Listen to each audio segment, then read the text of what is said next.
نجزانا قبرقزو نجزانا قبرقزو تبيتنا وتقدمو مسمطنا باي هاريبو قلاي أقتدو أبلاي عين مسدد عين صلاتنا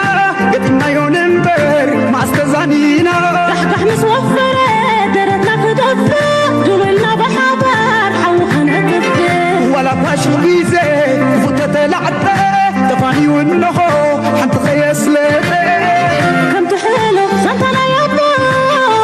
كان دي الفتحي أبنو حبيبي سميتنا وتخدمنا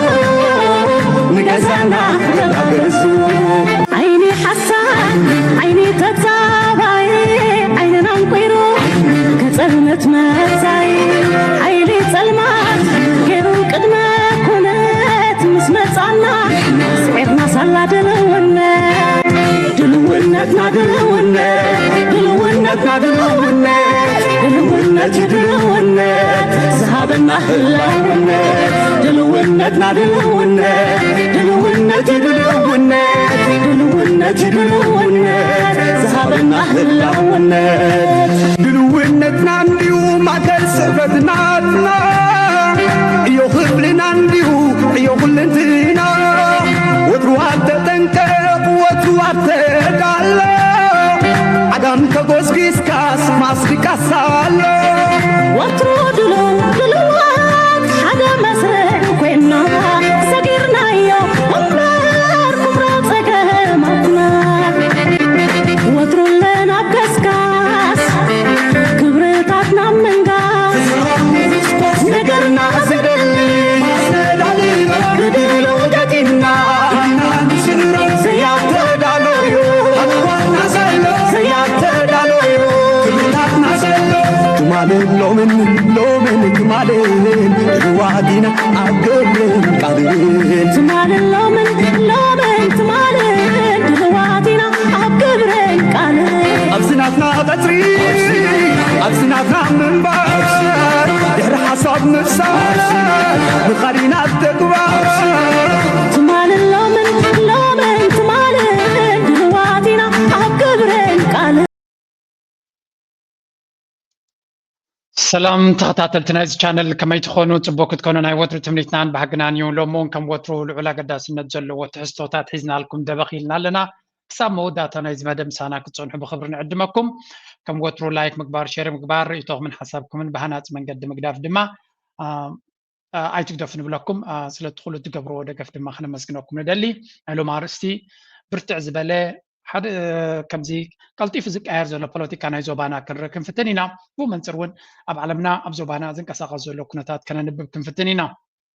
سام موداتا مساي صنحو بزح كي ازي خي وسدكم مجمريا بزي نغير كنجمر let's go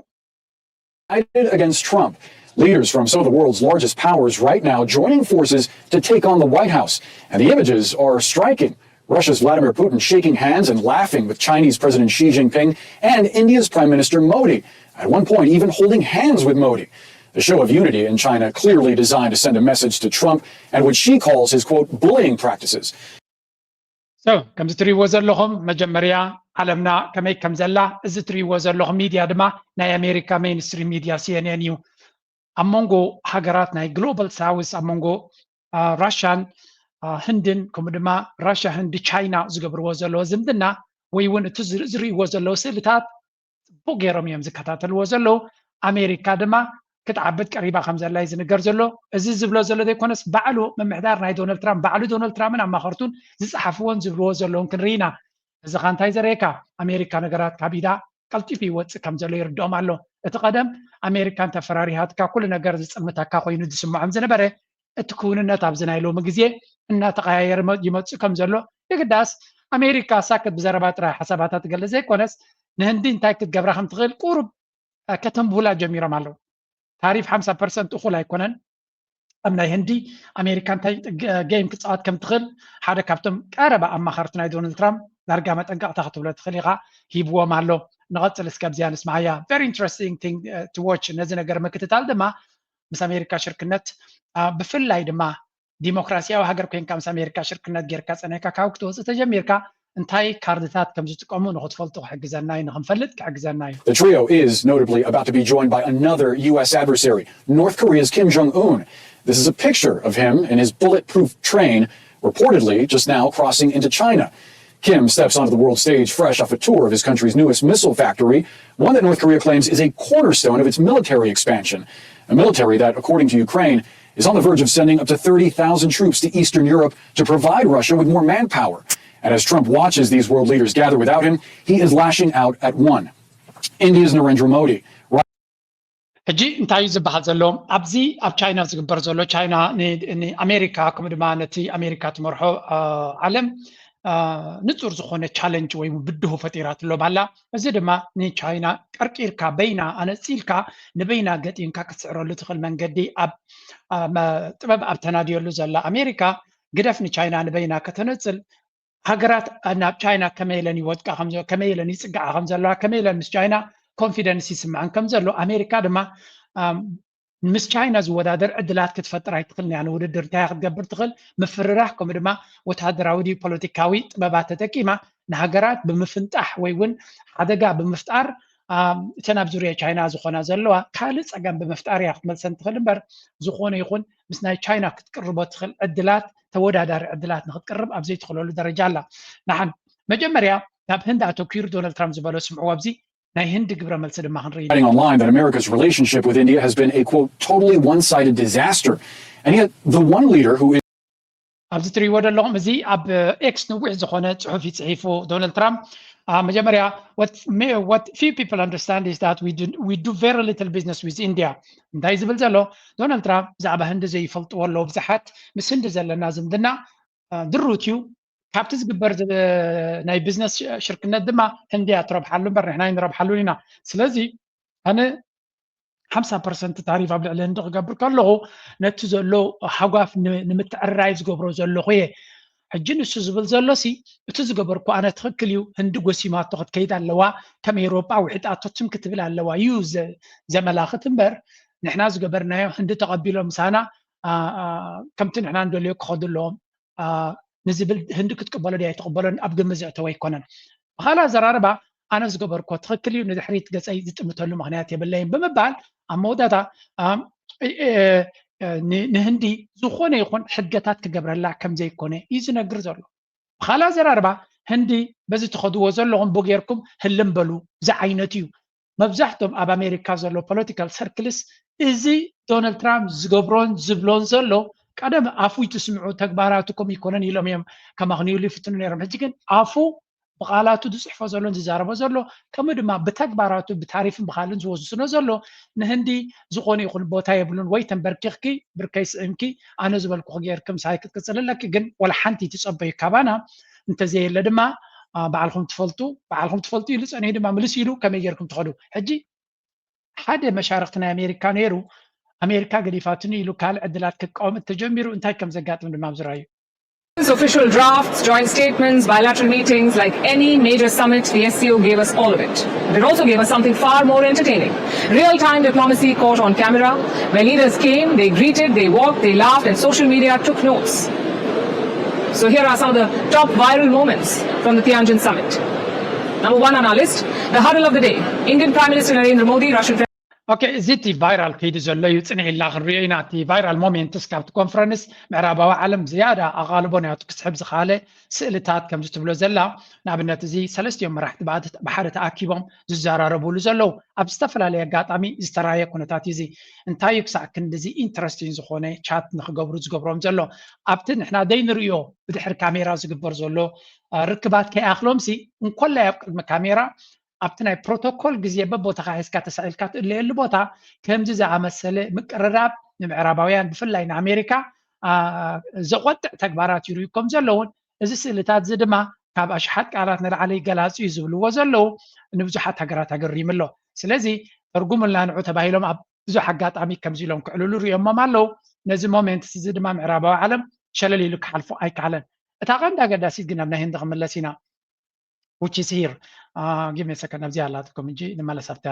If you're complaining about Monday blues, spare a thought for Peter Navarro. He's the White House trade advisor, and this Monday hit him with images from the SCO. Pictures of Prime Minister Modi and Presidents Vladimir Putin and Xi Jinping standing shoulder to shoulder, shaking hands, laughing, and even huddling. They're real for you. Because this is a man who accused India of getting in bed with authoritarians. And the next thing he sees are these images going viral. So he responded with what he does best, a rant. Listen to this. So, you know. كم تريود لهم زي حدا كابتوم لدونالد ترامب بغرب هذا ما خروج زلوي بفلاين اسيا زملكتنا بتشاينا انا بهندي زملكت ما خرج زلو يسب الى ماسك حدا جانا ጨርቁ ዘይደርበየ ጽሉሊ ብምባል እዚ ንኣሜሪካን ድሕሪት ከመል ሳምበር ብፍጹም ንቕድሚት ከም ጻ ዝኽእል ኣይኮነን ጽሉሊ ዶናልድ ትራምፕ ድማ ነዚ ዝስዕም ዘሎ ነዚ ዝሰምዕ ዘሎ ለኪምዋ ድማ ነታ ኣሜሪካ ከጥፋ እዩ ብምባል ኢለ ማስክ ከምዚ ተባይሲ ካብቲ ዋይት ሃውስ ወፂኡ ሓደ ካቦ ማለት እዩ እዚ ሕጂ እንታይ ይብላ ኣሎ እዚ ናይ ህንዲ ናሬንድራ ሞዲ እንታይ ዝብሎ ዘሎ the US trade advisor rants against India ilomalo so you know look Modi is a great leader Modi malet na Hindi prime minister malet you but I don't understand why he is getting in bed into bed with Putin and Xi أنا مودسين في عبي مراحيو انتاك قبريو مس بوتين ناي تشاينا مراحيشن زقاقع زلو وي مسوم زدك زلو بعرات بلسي سلمتاي نابو زقاقع زلو when he is the leader of the biggest democracy in the world ناي ديمقراطيا وحجر مراحي كنسو انتاك قبريو مس هندين تشاينا زقاقع زلو مخنياتو نسخاس لازلت كايا somebody has to tell this guy زنقرو وي ونزا ماخرو سبيلن مخنياتو نسخاتكم سلازقوانكم يتملسي جن እንታይ ክብል ይቀጽሉ እዚ ሕጂ መምራር ክትብሎ ትኽእል ኢኻ እቲ ዘገርም እንታይ ኣሎ I would just simply say to the Indian people እንተኾነ ንህዝቢ ህንዲ ሓንቲ መልእኽቲ ጥራይ ከመሓላልፈሎም ዝኽእል ይብል ኣሎ please understand what is going on here you've got Brahmins profiteering at the expense of the Indian people we need that to stop oh my goodness እዛ ዘረባ እዚ እንታይ ማለት እዩ ንናይ ህንዲ ፕራይም ሚኒስተር እንታይ ዝብሎ ዘሎ ገለ ካብቶም ኣብ ህንዲ እንታይ ዝበሃል ኣሎ ካስት ሲስተም ዝበሃል ከምዚ ሕብረተሰብ ዝተመቃቀለ እዩ ድኻታት ማዕከላይ ምሁራት መራሕቲ ሃይማኖት ፖለቲካዊ ፀለውቲ ገለገለ እናተባሃለ ዝተመቃቀለ ሕብረተሰብ ኣሎ ኣብቲ ዝለዓለ ደረጃ ዘለዉ ድማ እቶም ብርሃሚንስ እዮም ዝበሃሉ ስለዚ እቲ ኣብ ላዕሊ ዘሎ ክላስ ከመይ ገይሩ ይላገፀልኩም ከም ዘሎ ህዝቢ ህንዲ ክርዳእኩም ኣይክእልን ድዩ تمالي هندي تزبلت مراحيو ناريندر مودي تزبلت مراحيو هندي تزبلت ديمقراطيا نابله زودز نبره مالحاسن بوليتيكان the moment هندي نامريكا كي صرفتن كي بلتن مس تشاينان مس هندن مس راشان ركب كتقبر مس جمرت immediately switch غيرهم نتزبي انصار برايم مينستر ناي هندي كلعلو زغبرو صحفيو بزح الوتاو ملتي زمصوم زلو كاب هنداوያን ክሳዕ ክንደይ ኣሜሪካ ድፍረት ከም ዘለዋ እዚ ድፍረት እዚ ግን ካብ ዜሮ ዝመፀ ኣይኮነን ዲሞክራሲ ስለ ዝኾነ ህንዲ ንናሬንድራ ሞዲ ብኸመይ ገይሮም ክጠብስዎ ከም ዝኽእሉ ይፈልጡ እዮም ነቲ ህዝቢ ኣንጻሩ መላዓል ንኣብነት ምስ ፓኪስታን ይቐርቡ ኣለዉ ክንብል ከለና ፓኪስታን እንታይ እዮም ፓኪስታን ሃገር ኮይኖም ግን እስላም እዮም ኣብ ህንዲ ድማ እስላም ኣሎ ብዙሕ ግዜ በቶም ሂንዱስ ዝበሃሉ ሂንዱ ድማ ገለ ካብቶም ኣኽረርቲ ሂንዱ ነዚ ናሬንድራ ሞዲ ፕራይም ሚኒስተር እዮም ዝድግፉ ስለዚ ነቲ ናይ እስላም ካልኦት ማይኖሪቲስን ንዓታቶም ብምድጋፍ ፖለቲካዊ ኣጀንዳ ብምስራሕ ንህንዲ ናብ ቅልውላ ክእትውዋ ነቲ ፖለቲካ ናይቲ ሃገር ኣብ ምብልሻው ኣሜሪካ ብቐሊሉ ብዙሕ ካርድታት ብዙሕ ጌይማት ክፃወቱ ይኽእሉ እዮም እዛ ዘረባ እዚኣ ድማ ከም ሓውሲ መጠንቀቕታ ኮይና እያ ናብ ህንዲ ከይዳ ዘላ ህንዳውያን እውን ኣይሓመቑን ተረዲኣቶም ኣላ እንታይ ከተንብሂሉ ከም ዝተጠቀመላ ንስማዓዮ እዚኣ ድማ ሓደ ህያው ኣብነት እዩ ኣሜሪካ ክሳዕ ክንደይ ኣግሬሲቭ ንሳቱ ደልዮ ካብ ኣጀንዳ ናታ ንእሽተይ እንተወፂኻ ኣንጻር ኣሜሪካ ዝገበረቶ ውሳነ የለን ህንዲ እንታይ ትገብር ዘላ ሕራይ ቀፅዕኩምና መቕፃዕቲ ቀፅዕኩምና ግን እቲ መቕፃዕትኹም ከይቃትለና ካልእ ኣማራፂ ክንደሊ ኢና ኣብዚ ኖርማል ግዜ ቻይና ሕጂ እንታይ ክትብሎም እዩ ዝግባእ ህንዲ ኪድ በዓልኩም ትፈልጡ ምስ ኣሜሪካ ኮይንኩም ሕግብግብ እናበልኩም ኣንጻረይ ትኸዱ ነርኩም እንታይ ክትገብሩ ሕጂ ትመፁ ራሽያ እውን ከምኡ ክትብሎም ይግባእ ኣይብሉን እዮም ግን ቶም ካልኦት ኣሜሪካ እንታይ ዓይነት ፀቕጢ ከም ትገብረሎም ንሃገራት ስለ ዝርድኦም ናይ ኣሜሪካ ፀቕጢ መሪርዎ ናብ ቻይና ንዝመፀ ወይ ናብ ራሽያ ንዝመፀ ዌልካም እዮም ዝብልዎ ስለምንታይ ንዓታቶም ንባዕሎም ኣሜሪካ እንታይ ዓይነት ፀቕጢ ከም ትገብረሎም ዘላ ስለ ዝፈልጡ እቲ ናቶም ናይ ምፅዋር ዓቕሚ ህንዲ ትማሊ ኣንጻር ቻይና ብዙሕ ፕሮፓጋንዳ ዝተገበረን ብዙሕ ፖለቲካዊ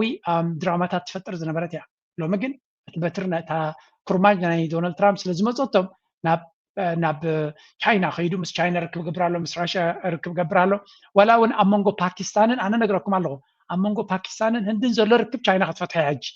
ቻይናን ራሽያን ክልቲአን ብሓደ ኮይነን ነቲ ፀገም ነቲ ዘሎ ዕግርግር ወይ ነቲ ዘሎ ቴንሽንስ ኣሜሪካ ክትጥቀመሉ ዘላ ከደቅስዎ ክፍትኑ እዮም ልክዕ ከምቲ ናይ ኢራንን ናይ ስዑድያን ዝነበረ ኣሜሪካ ን50 ዓመት ተጠቀመትሉ ቻይና ድማ ብድሕሪ መጋረጃ ሰላሕታ ኮይና መፅያ ኣብ መንጎ ቻይና ኣብ መንጎ ኢራንን ስዑድያን ዝነበረ ዝምድና ዝጠጠው ዘበለቶ ኖ ኣብ መንጎ ኢራንን ስዑድያን ዝነበረ ባእስን ምስሓብን ፖለቲካዊ ነውፅን ጠጠው ኣቢላቶ ሎሚ ናብ ሽርክነት ገጾም ዝኸዱ ዘለው ነዛ ንፓኪስታንን ህንዲ እውን ከምኡ ጌራ ከተደቅሶ ትኽእል እያ ህንዲ ድማ ይፈልጥዮም ህንዲ ይፈልጥዮም ራሽያን ቻይናን ንፓኪስታን ኣብ ትሕቲ ቁፅፅሮም ኣይኮነትን ፓኪስታን ኣብ ትሕቲ ኣሜሪካ ስለ ዘላ ቀሊል ክኸውን ኣይኮነን ግን ቻይና ድማ ዓብ ፅልዋይ ዘለዋ ፓኪስታን ብዙሕ ኢንቨስትመንት ጌራትላ ዘላ ወታደራዊ ኣፅዋር ትሸጣላ ዘላ ስለ ዝኾነት ምስ ህንዲ ዘለኩም ዝምድና እቲ ወጥሪ ህድ ኣብልዎ ቀስ ኢልኩም ድማ ናብ ገለ ከይዱ ክትብሎም ትኽእል እያ ኣሜሪካ ድማ ዘለዎም ካርድታት ውሑድ ምዃኑ ይፈልጥዮም ግን ኣብ ፓኪስታን እውን ረጂም ቸንጅ ክፍትኑ እዮም ቅድሚ ሕጂ ከምኡ ገይሮም እዮም ሓደ ከመይ ዝበለ ፕራይም ሚኒስተር ናይ ፓኪስታን ዝነበረ ምስ ቻይና ብስራሕ ኣቋርፁ ኢሎም እምቢ ምስ በሎም በቶም ጀነራላት ገለ ድራማ ፈጢሮም ኣብ እስር ቤት እትዮም ኣለዉ ክሳብ ሕጂ ስለዚ እንታይ ክገብሩ ከም ዝኽእሉ ኣብ ፓኪስታን እውን ፈልጥዮም ኣብ ህንዲ ድማ ይፍትንዎ ኣለዉ ዘገርም ኩነታት ኢና ንርኢ ዘለና እዚ ድማ ዓብይ መምሃሪ ነገር እዩ ፖለቲካ ናይ ኣሜሪካ እንታይ ከም ዝመስል እቲ ዝበለፀ ጉዳይ ግን ክነግረኩም ዝደላነ ኣሜሪካ ሎሚ ኣጀንዳታት ዓበይቲ እዮም ዳትስ ዋይ ኤርትራ ክትረብሕ ኣለዋ ኣብ ዝንብል ዘለና ምስ ኤርትራ ዝምድና ክትገብር ንኤርትራ ስለትፈቱ ወይ ንፕሬዚደንት ኢሳያስ ሕጂ ቁም ነገሩን ልቦን እውን ስለተረድኦም ኣይኮነን እቲ ቀደም ዝኸድዎ ዝነበሩ መንገዲ ከምዘይዋፅኦም ይርድኦም ስለ ዘሎ እዮም ዝምድና ክገብሩ ክፍትኑ መቐፅል ሕጂ When in doubt, play dirty. Navarro's latest jab was not just about trade or oil, it was dragging caste into the mix, accusing Brahmins of profiteering, all while ordinary Indians suffer. That's not diplomacy or leverage, that's a dog whistle. The idea is to paint India as feudal and corrupt. It's a new law, or another level of absurd, depends on how you see it. Either way, it is not acceptable. This is a man who clearly does not get facts. First he called Ukraine Modi's war, and now he's playing the caste card on Russian oil. He's trying to lecture the world's largest democracy about its own energy needs. So let's give him some perspective. India is doing the world a favor by buying Russian oil. ብሓፈሻ እንታዮም ህንዳውያን በዓል እዚያ ንበዓልን እዚ ሚድያ እዚ ንሳ ንበዓላ ኣንጻር ቻይና ነዊሕ ፕሮፓጋንዳ ስለ ዝገበረት ሕጂ ብቕፅበት መልሓሳ 180 ዲግሪ ክትጥወ ትግደድ ኣላ ንዑ ንክጥወዩ ድማ ኣሜሪካ ፅቡቅ ዝኾነ ምክንያት ትቦም ኣላ ኣሜሪካ ውሽጣዊ ፖለቲካ ረሳሕ ፖለቲካ ናይ ህንዲ ተጠቂማ ወይ እውን ረሳሕ ታሪክ ናቶም ተጠቂማ ንዑ ብምጥቃም ኣብ መንጎ ህዝቢ ህንዲ ክፍጠር ዝኽእል ብዙሕ ብኮታት ስለ ዘለዎም ንዑ ተጠቂማ ዕግርግር ንምፍጣር ነቲ ሽምን ክብርን ናይቲ ፕራይም ሚኒስተር ድማ ናብ ታሕቲ ውሪድካ ምናልባት ረጂም ቸንጅ ንክትገብር ከበጋግሳ ዝኽእል ተበግሶታት እዩ Now, I'm not saying ሕጂ ዝብሎ ሕጂ ጥሪ ኢላ ረጂም ቸንጅ ኣውጃላ ኣብ ህንዲ ይብለኩም የለኹን እቲ ኣዘራርባ ካብ ሓደ ዝለዓለ ፖለቲካዊ ኣማኻሪ ናይ ዶናልድ ትራምፕ ክመፅእ ከሎ ግን ኩሉ ነገራት ኣብ ጣውላ ክጥቀምሉ ከም ዝኽእሉ ዘተንብህ ነገር ኢና ንርኢ ዘለና ሓደ በሉለይ እዚ ሓደ ካብቲ ንሪኦ ዘለና ኩነታት እዩ እዚ ከምዚ ኢሉ እናቐፀለ ከሎ መራሒ ናይ ቻይና ኣብቲ ዋዕላ ዝበሎ ድማ ስምዑ ኣልጀዚራ ዘቕርብዎ Xi Jinping opened the Shanghai Cooperation Organization Summit in Tianjin by calling on leaders to work harder to forge a new world order. Fuxin, a global governance concept based on consultation, joint contribution, and shared benefits, practicing genuine multilateralism, deepening cooperation with the United Nations, and constructively participating in international and regional affairs. It was the largest gathering of the trade and security bloc since it was founded in ከምዚ ንሪኦ ዘለና ፕሬዚደንት ናይ ቻይና ድማ ብግምጣሉ ንዓለምና ብርግኣትን ብስምምዕን ከምኡ ድማ ብሕግን ብስርዓትን ተኸባቢርና ከይተፀቃቐጥናን ከይተጨፋጨፍናን ክንነብረሉ ንኽእል ዓለም ኣብ ምፍጣር ዓብዪ ስራሕ ክስራሕ ከም ዘለዎን ከምቲ ተኸባቢርና ንኸዶ ዝነበርና ሕጂ እውን ተኸባቢርና ክንቅፅል ኣለና እምበር ኣሜሪካ ወዲቓያ ኣነ ቦስናትኩም ኣብ ናተይ ዓለም መፂኹም ኣነ ዝበልክዎ ግበሩ ይብሎም የለን ቻይና ኣብ ታሪኻ ክሳብ ሕጂ ዘይረኣናዮ እንታይ እዩ ሓይሊ ኣለኒ ኢላ ንካልኦት ክትጎብጥ ኣይትፍትን እያ ቻይና ኣብ ዝሓየለትሉ ግዜ እንታይ እያ ትገብር እዮም ዝብልዋ ምስ ካልእ ሰብ ርክብ ኣየድልየንን እዩ ዝብል እምነት እዩ ዘለዎም እዮም ዝበሃሉ ባዕሎም ናብ ተነፅሎ ገፆም ይኸዱ እንታይ ማለት እዩ ዋላ ሕጂ እውን ቻይና ናብኡ ገፃ እያ ትኸይድ ዘላ እዮም ዝብሉ እቶም ምሁራት ናይ ቻይና ዝፈልጥዎም ቻይና እናሓየሉ ምስ ከዱ እንታይ እዮም ዝብሉ ኩሉ ዘድልየና ባዕልና ክንገብሮ ኣለና በሃልቲ እዮም ኩሉ ዘድልየና ባዕልና ክንገብሮ ኣለና ስለዚ ናብ ምዕፃው ገፆም እዮም ዝኸዱ እምበር ካብ ካልኦት ሓይልታት መንዚዕና ክንወስድ ኣለና ዝብል ኣብ ታሪክናቶም የለን ስለዚ that's why ሃገራት ነቲ ታሪክ ናይ ቻይና ፊሎሶፊ ናይ ቻይና ከንብብዎ ምስ ጀመሩ ምስ ቻይና ምስራሕ ከም ዘዋፅኦም መብዛሕትአን ሃገራት ንቻይና ይልምንዎ እዮም ምሳኑ ክሰርሑ እምበር ቻይና ክሳብ ሕጂ ንዝኾነት ሃገር ብሓይሊ ብፀቕጢ ኣፈራሪዮም ንዑ ክንኣተልኩም ክንሰርሓልኩም ኣይብሉን እዮም በዓልካ ኢኻ ክትልምኖም ዘለካ ንዑ ኢንቨስት ግበሩለይ ክትብሎም ክትክእል ኣለካ ወላ እውን ከም ኤርትራ ከም እንዲና ንብል ዘለና ቻይና ስለምንታይ ብዙሕ ኢንቨስት ትገብረልና ንብል ልክዕ ኢትዮጵያ ከም እዮም ዝብሉ ዘለዉ everybody else ተመሳሳሊ ዘረባ ይዛረብ ዘሎ ስለዚ እቲ ኩነታት ብቐረባ ምክትታል ዘድልዮ መድረኽ ከም ዘለና US imposed a 50% tariff on Indian goods. There was an expectation that this Trump administration would continue to be a close partner for India. And the fact that that hasn't worked out means that India might have neglected the region for far too long. Many of the nations at this summit share India's frustrations with US tariffs. Xi Jinping wants to harness that frustration and motivate SAO members to work more closely together to reduce their reliance on Western-led security initiatives and trade. The bloc signed a joint statement and agreed on a development ብሓፈሻ እንታይ እዮም ዝብሉ ዘለው መብዛሕትኡ ኩሎም ቶም ሃገራት ኣብዚ ዋዕላ ዝተሳቲፎም ዝነበሩ ተመሳሳሊ ቃንዛን ሽግርን ብድሆን ካብ ኣሜሪካ የጋጥሞም ስለ ዘሎ ሓበራዊ መፍትሒ ክደልዩ ይግደዱ ከም ዘለውን እቲ ሓበራዊ መፍትሒ ዝደልይዎ ዘለዎ ድማ ናብ ሓበራዊ ዕላማ ክወስዶም ከም ዝኽእል ወይ እውን ኣብ ሓበራዊ ሽርክነት ነቲ ዝነበሮም ምትእምማን ነቲ ዝነበሮም ምቅርራብ ናብ ዝሓየለ ትኸይድ ከም ዝኽእል ይደፍኦ ከም ዘሎን ስለዚ እቲ ዝፍጠር ዘሎ ኩነታት ኣሜሪካ በዓላ ትድርኾ ዘለያ ሓደ ካቡ ብቐረባ ዝከታተልዎ ዘለዉ ሃገራት ድማ ምዕራባዊ ዓለም ዝከታተሎ ዘሎ እዚ እዩ As a neutral mediator in the war in Ukraine, it's not. It's actively supporting Russia, openly with trade and less openly supplying vital parts for Vladimir Putin's war machine. But it's an unequal relationship. Russia is in danger of becoming China's vassal state, say analysts, with implications for both countries. Relations weren't always so close. Russia and China have been on-again, off-again partners for decades, from conflicts back in the late 60s to where we are now, what they call a no-limits partnership. Their militaries cooperate increasingly closely, from just a few exercises ምዕራባዊ ሚድያ እንታይ ዝብል ዘሎ ናይ ብሓቂ ዘገርም እዩ ትርክብ ኣብ መንጎ ቻይናን ራሽያን ዘሎሲ ንራሽያ ዳርጋ ንእሽተይ እናገበራ ዝኸይድ ዘሎ ናይ ቻይና ፅግዕተኛ ክትከውን ከም ትኽእል ክገብራ ዝኽእል ዝምድና ኢና ንርኢ ዘለና እዮም ዝብሉ ዘለው ንባዕሎም እግሪ ናይ ኣሜሪካን ናይ ዶናልድ ትራምፕ ክልሕሱ እናወዓሉ ከም መምሃራን ናይ መዋዕለ ህፃናት ኣብ ቅድሚ ዶናልድ ትራምፕ ኮፍ ኢሎም ትምህርቲ ዝወስዱ ዝነበሩ ዝመስሉ መራሕቶምሲ ብዓብ ክብሪ ተቐባልነት ናረኸበ ዝራኸብ ዘሎ ወላ ስእሊ ትሪእዎ ኣለኹም ከመይ ገይሮም ሲኢሎም ኣለው እዚ ፕሮቮኬሽንስ ንምግባር ማለት እዩ ቻይና ዓቢ ፑቲን ድማ ንእሽተይ ከም ዝኸውን ብተደጋጋሚ ዝዛረብዎ ይሱ ራሽያ ግን ናታ መንገዲ ናታ ዕላማ ኣነፂራ ወሲዳ ዘላ ዝያዳ እንታይ ዘሕምሞም ዘሎ ሶም እቲ ዝያዳ እቲ እገዳ ወይ እውን ዕፅዋ ኣብ ልዕሊ ፑቲንን ራሽያን ዝገበርዎ ብሰንኪ ቻይና ከም ዝፈሸለ ንቻይና ድማ ኣፈራርዮም ኣጠንቂቖም ዝኾነ ገይሮም ኣይኮነን ንድሕሪት ክመልስዋ መሊሱ እቲ ዝምድና ናይ ተንክልታን ሃገራት እናሓየለ ክኸይድ ከም ዝኽእል እሞ እናሓየለ ይኸይድ ስለ ዘሎ ዝገብርዎ የብሎም ስምዑ ኣብዚ እቲ ንግዲ ከመይ ኢሉ ከም separate exercises last year, like these joint naval maneuvers in the Sea of Japan. So ከም ትሪእዎ ዘለኹም ቻይና ራሽያ ሚሊታሪ ኮኦፐሬሽን ወታደራዊ ዝምድና ሓደ ግዜ ድማ ኣብዚ ክንዛረብ ከለና ብፍላይ ምዕራባዊ ዓለም ድማ እንታይ ዝብል ራሽያ ብዘይ ቻይና ሲ ሰርቫይቭ ክገብር ከም ዘይክእልን ቻይና ዝለዓለ ተራ ትፃወት ከም ዘላ ወይ ድማ ቻይና ካብ ራሽያ ብዙሕ ረብሓ ከም ዘይብላ ገይሮም እዮም ዝገልፅዎ ብግምጣሎ ብዚ እንታይ ዝብል ዘሎ ወታደራዊ ምዕባለታት ቅልጡፍ ወታደራዊ ምዕባለ ናይ ቻይና ብሰንኪ ናይ ራሽያ ቴክኖሎጂ ዝኸውን ዘሎ እዩ ዝብለኩም ኣብዚ ስምዑ ድሓን እዚ ቻይና ራሽያ ሚሊታሪ ኮኦፐሬሽን ተሪኻዮ ከመይ ኢሉ ካብ 2012 ጀሚሩ ንላዕሊ ገፁ ከም ዝኸደን ኣብ ዝለዓለ ደረጃ ከም ዝርከብን ኣብዚ ወታደራዊ ሽርክነት ድማ ራሽያ ዝያዳ ኣበርክቶ እዩ ዘለዋ እዩ ዝብል just last month. It's a relationship that helps both sides. China relies heavily on Russia for military hardware. Over the last 5 years, more than 70% of China's military imports have come from Russia, especially jet engines for both transport and bomber planes like this aircraft here.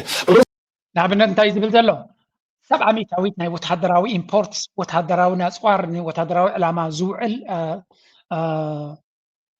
ንብረት ናይ ቻይና ካብ ራሽያ ይመጽእ ስለዚ ካልኦት ሃገራት ክሸጡላይ ኩሉን እዮም ንቻይና ክሸጡላይ ደልዩን እዮም ምንታን ከይተሓልፎም ስለዚ ትኡንኮ ቴክኖሎጂ ዝሸጠላ ዘሎ ፍላይ ንወታደራዊ ነፈርቲ ዝኸውን ሞቶር ኤንጂን ማለት ሞቶር ማለት እዩ ካልእ ኣገደሲ ንብረትን መን ዝህባ ዘሎ ራሻ እዩ ዝህባ ዘሎ ስለዚ ራሻ ስቲል ዓቕሚ ኣለዎ ኣብ ልዕሊ ቻይና ከምዚ ተፀጊዑ ካብ ራሻ ንራሻ ዝኾነ ይኹን ዘይህብ ሃገር ገይሮም ቆፅርዎ ይፍትኑ ግን ሪያሊቲ is different እዩ ዝብለኩም ዘሎ So missiles and naval weapons and air defense systems. What does Russia get in return? Well, China is supplying Russia with what it needs to build its war machine. The US State Department estimates that 70% of the machine tools and 90% of the microelectronics that Russia imports come from China. The West also believes the Chinese are supplying engines, computer chips and parts, giving Russia the edge in drone production in factories like this one. በገምጣሉ እንታይ ዝብል ዘሎ ከም ንሪኦ ዘለና ዋላ እኳ ወታደራዊ ቴክኖሎጂ ንራሽያ ንቻይና ተባሃላ እንተይልና ብግምጣሉ ቻይና ድማ ስፔር ፓርት ወይ እውን እቲ ኣገደስቲ ኮምፖነንትስ ናይ ቴክኖሎጂ ነቲ ኣፅዋር ንምፍራይ ዘድልዮም ቻይና ከም ትሸጠሎም ዘላ ኣሜሪካ ትኸስስ እዩ ዝብል ዘሎ ስለዚ ልዕሊ ኩሉ ድማ ቻይና ራሽያ ትሬድ ብፍላይ ናይ ነዳዲ ክኸውን ከሎ ክንምንታይ ቻይና ካብ ራሽያ ትገዝእ ከም ዘላ ነቲ ቁጠባ ናይ ራሽያ ድማ ኣንጻር ኩሉ እቲ ብድሆታትን ገላን ፀብለል ኢሉ ንክኸይድ ዘኽእሎ ዘሎ ሓይሊ እንተሎ መን ይብል ኣሎ እቲ ናይ ቻይና ኢምፖርት ናይቲ ነዳዲ ምዃኑ እዩ ዝንገር ስለዚ ብጀካ እቲ ናይ ወታደራዊ ቴክኖሎጂ ካልእ ሲቪላዊ ቴክኖሎጂታት ብዝበዝሐ መንገዲ ናይ ራሽያ ቻይና እያ ትገዝኦ ዘላ ዳርጋ ኩሉ ዝበዝሐ ቻይና ራሽያ ትሸጦ ንብረት ተፈጥራዊ ይኹን ካብ ከርሲ መሬታት ዝወፅእ ይኹን ዋላ ቴክኖሎጂ ናታ ናብ ቻይና ይድሽጥ ቻይና ድማ ሰፊሕ ዝኾነ ዕዳጋ ስለ ዝኾነ ንናይ ራሽያ ኣብዞርባ ምግባር ዓቕሚ ዘለዎ እዩ ኪኑ ሓሊፍካ ክረአ ከሎ ድማ ቻይና ከም ግብረ መልሲ ብዙሕ ንብረት ናታ ናብ ራሽያ ቀደም ኣሜሪካን ኤውሮጳን ብሒቶሞ ዝነበረ ዕዳጋ ንቻይና ፍሉይ ኮይንዎም ሎሚ ብፍላይ ኣብ መኻይን ኣብ ኤሌክትሮኒክስ ኣብ ካልእ ንራሽያ ንቻይና ዕዳጋ ናይ ራሽያ ዓብዪ ኣስተዋፅኦ ከም ዝገበረላ እዮም ዝነግሩ ዘለዉ ስለዚ ናይ ክልቲኦም ሃገራት እቲ ሽርክነት ናቶም ከመይ ኢሉ ከም ዝዓቢ ዘሎ እዩ ዝነግረና ዘሎ ብፍላይ እቲ ናይ ካር ኢንዱስትሪ እቲ ቀጠልያ እትሪእዎ ዘለዎም ቻይና ካብ ቀደም ኣይነበረትን ዳርጋ መብዛሕትኡ ብኤውሮጳ ተባሂቱ ዝነበረ ብኤውሮጳን ኣሜሪካን ተባሂቱ ዝነበረ ተቐጠልያ ኣብዚ ሕጂ እትሪእዎ ዘለዎም ዝዓበየ ክፋል ናቱ ቻይና ተቆፃፂራቶ ከም ዘላን እዚ ድማ ሓንሳብ ናይ ቻይና ንብረት ዝለመደ ድማ ናብ ናይ ኤውሮጳ ክምለስ ኣይክእልኒ ምክንያቱ ናይ ኤውሮጳ ኣመና ክቡር ናይ ኣሜሪካ ኣመና ክቡር ስለ ዝኾነ ናይ ቻይና ብፍላይ ሕጂ ምስ ቴክኖሎጂካዊ ምግጥጣም ናቶም ዳርጋ ናይ ቻይና እንድሕር ለሚዱ ሰብ ናብ ካልእ ከምዘይከይዱ ዝኸውን ከምዚ ኢሉ እናሃለወ ካልእ ሪፖርት ድማ ወፂኡ ኣሎ The Commission has just in the last few minutes confirmed those reports that the plane carrying von der Leyen, which was landing in Bulgaria on Sunday as part of this four-day tour, did land safely, but it was the subject of GPS jamming. Now, Bulgarian authorities have said that this is the fault of Russia, and in fact, a lot of the Baltic countries have reported an increase in this kind of activity. ኣብዚ ድማ እንታይ እዮም ዝብሉ ዘለዉ ናይ ኤውሮጳዊ ሕብረት ኮሚሽን ፕሬዚደንት ኡርሱላ ቫንደር ላይን ናብ ቡልጋርያ ዝበሃል ሃገርና ከደት ከላ ናታ ጀት ንሳ ተሰቂላትላ ዝነበረ ጀት እዚኣ ትሪእዋ ዘለኹም ጂፒኤስ ናታ ጃመት ከም ዝኾነ ወይ እውን ጂፒኤስ ጃሚንግ ማለት ናብቲ ትደልዮ ዘለካ ዕላማ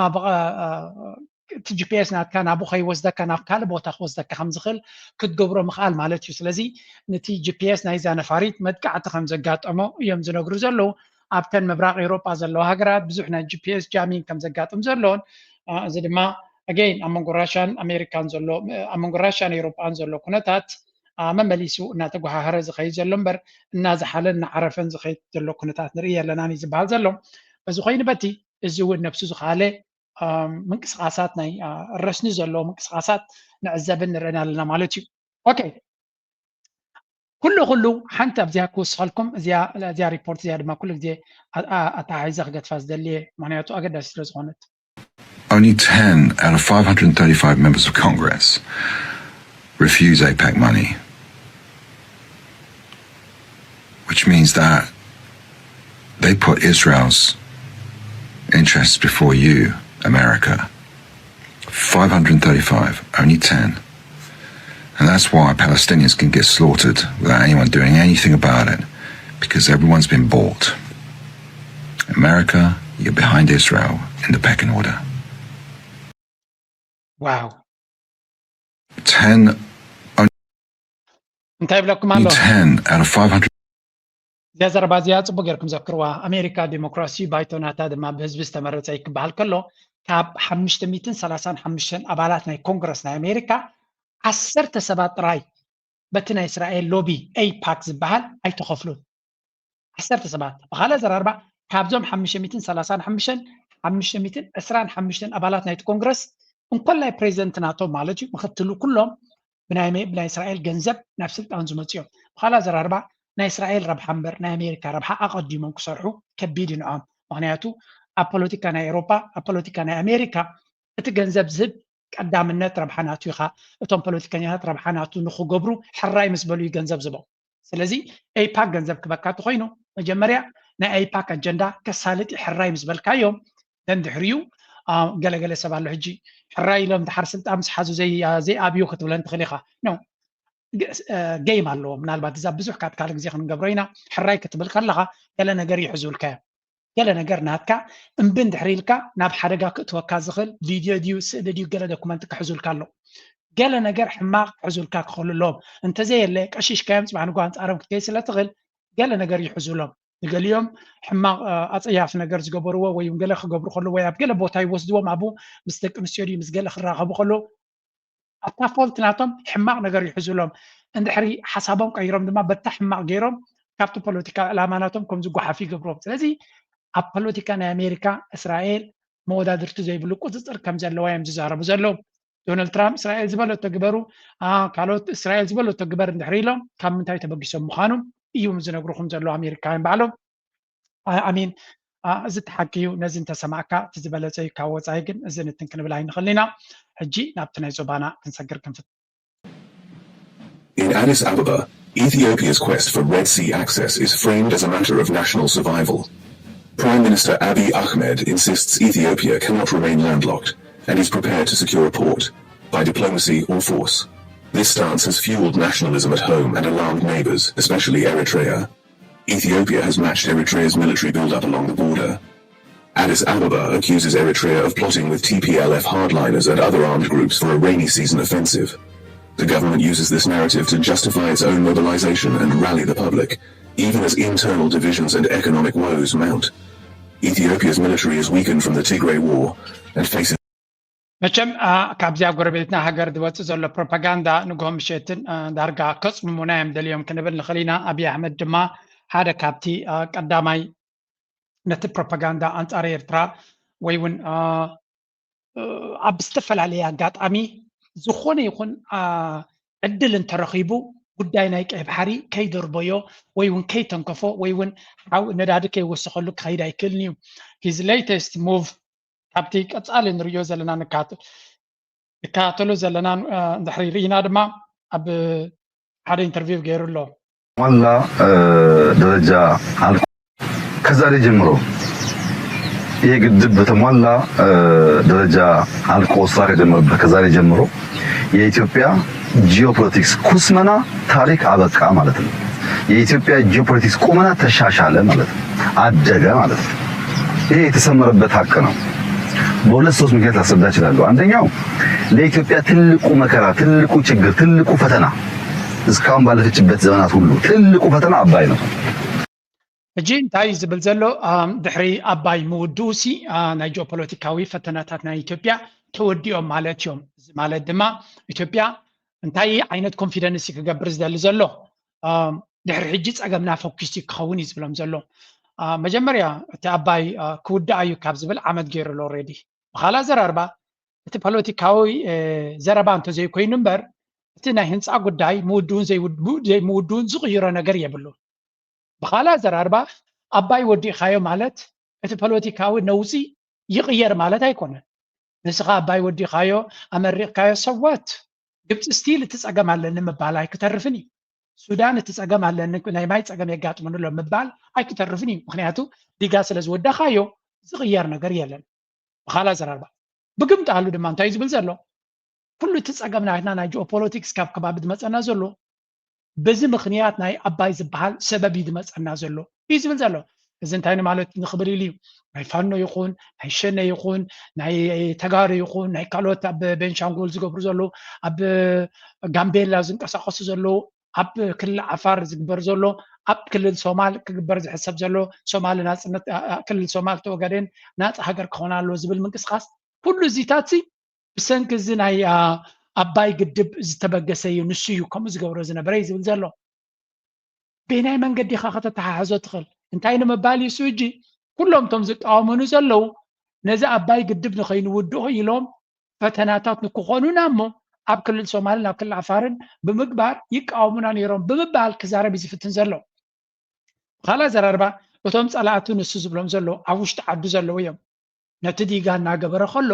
ነቲ ካልእ ነገር ንምውዳእ ዝኽልክሎ ሓይሊ ኣይነበሮን እንተዝደሊ ነይሩ ግን ፖለቲካዊ ሕቶ ስለ ዝኾነ ሕቶ ናይ ህዝቢ ስለ ዝኾነ ንዑ ከብሎ ይክልኒ ድሓን እስከ ዝደለ ይኹን ካልኦት ባዕሎም ይመልሱሉ እምበልና ይቐፅል እቲ ዘረባ ናቱ ናበይ ገጽ ከም ዘመናት ሁሉ ትልቁ ፈተና አባይ ነው። ሌላው የአባይ ውላጅ ናቸው። ባንዳውም እዚህም የምትሰማው ተዋጉ ተጣሉ የሁሉ የአባይ ውላጅ ነው።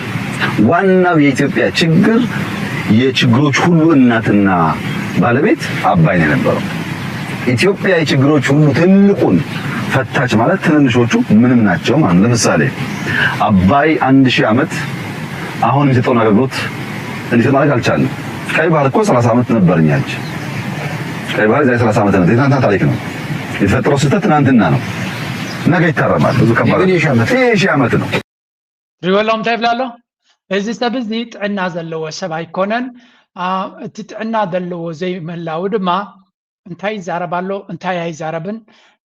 ኣስተውዒሉ ይኮነን ዛረብ ዘሎ ግን ኣስተውዒሉ ከምኡ ክንብል ኣይንኽእል ኢና ነዚ ቪድዮ እዚ ላይፍ ኣይኮነን ዘርጊሕዎ ነዚ ቪድዮ እዚ ምስ ተዛረቦ 2-3 መዓልቲ ለይትን መዓልትን ኤዲት ክገብርዎ እዮም ሕሊፎም ድሕሪኡ እቲ ክወፅእ ዘለዎ ይውፃእ እቲ ንሕጂ ክወፅእ ዘይብሉ ግን ይተኣለ ተባሂሉ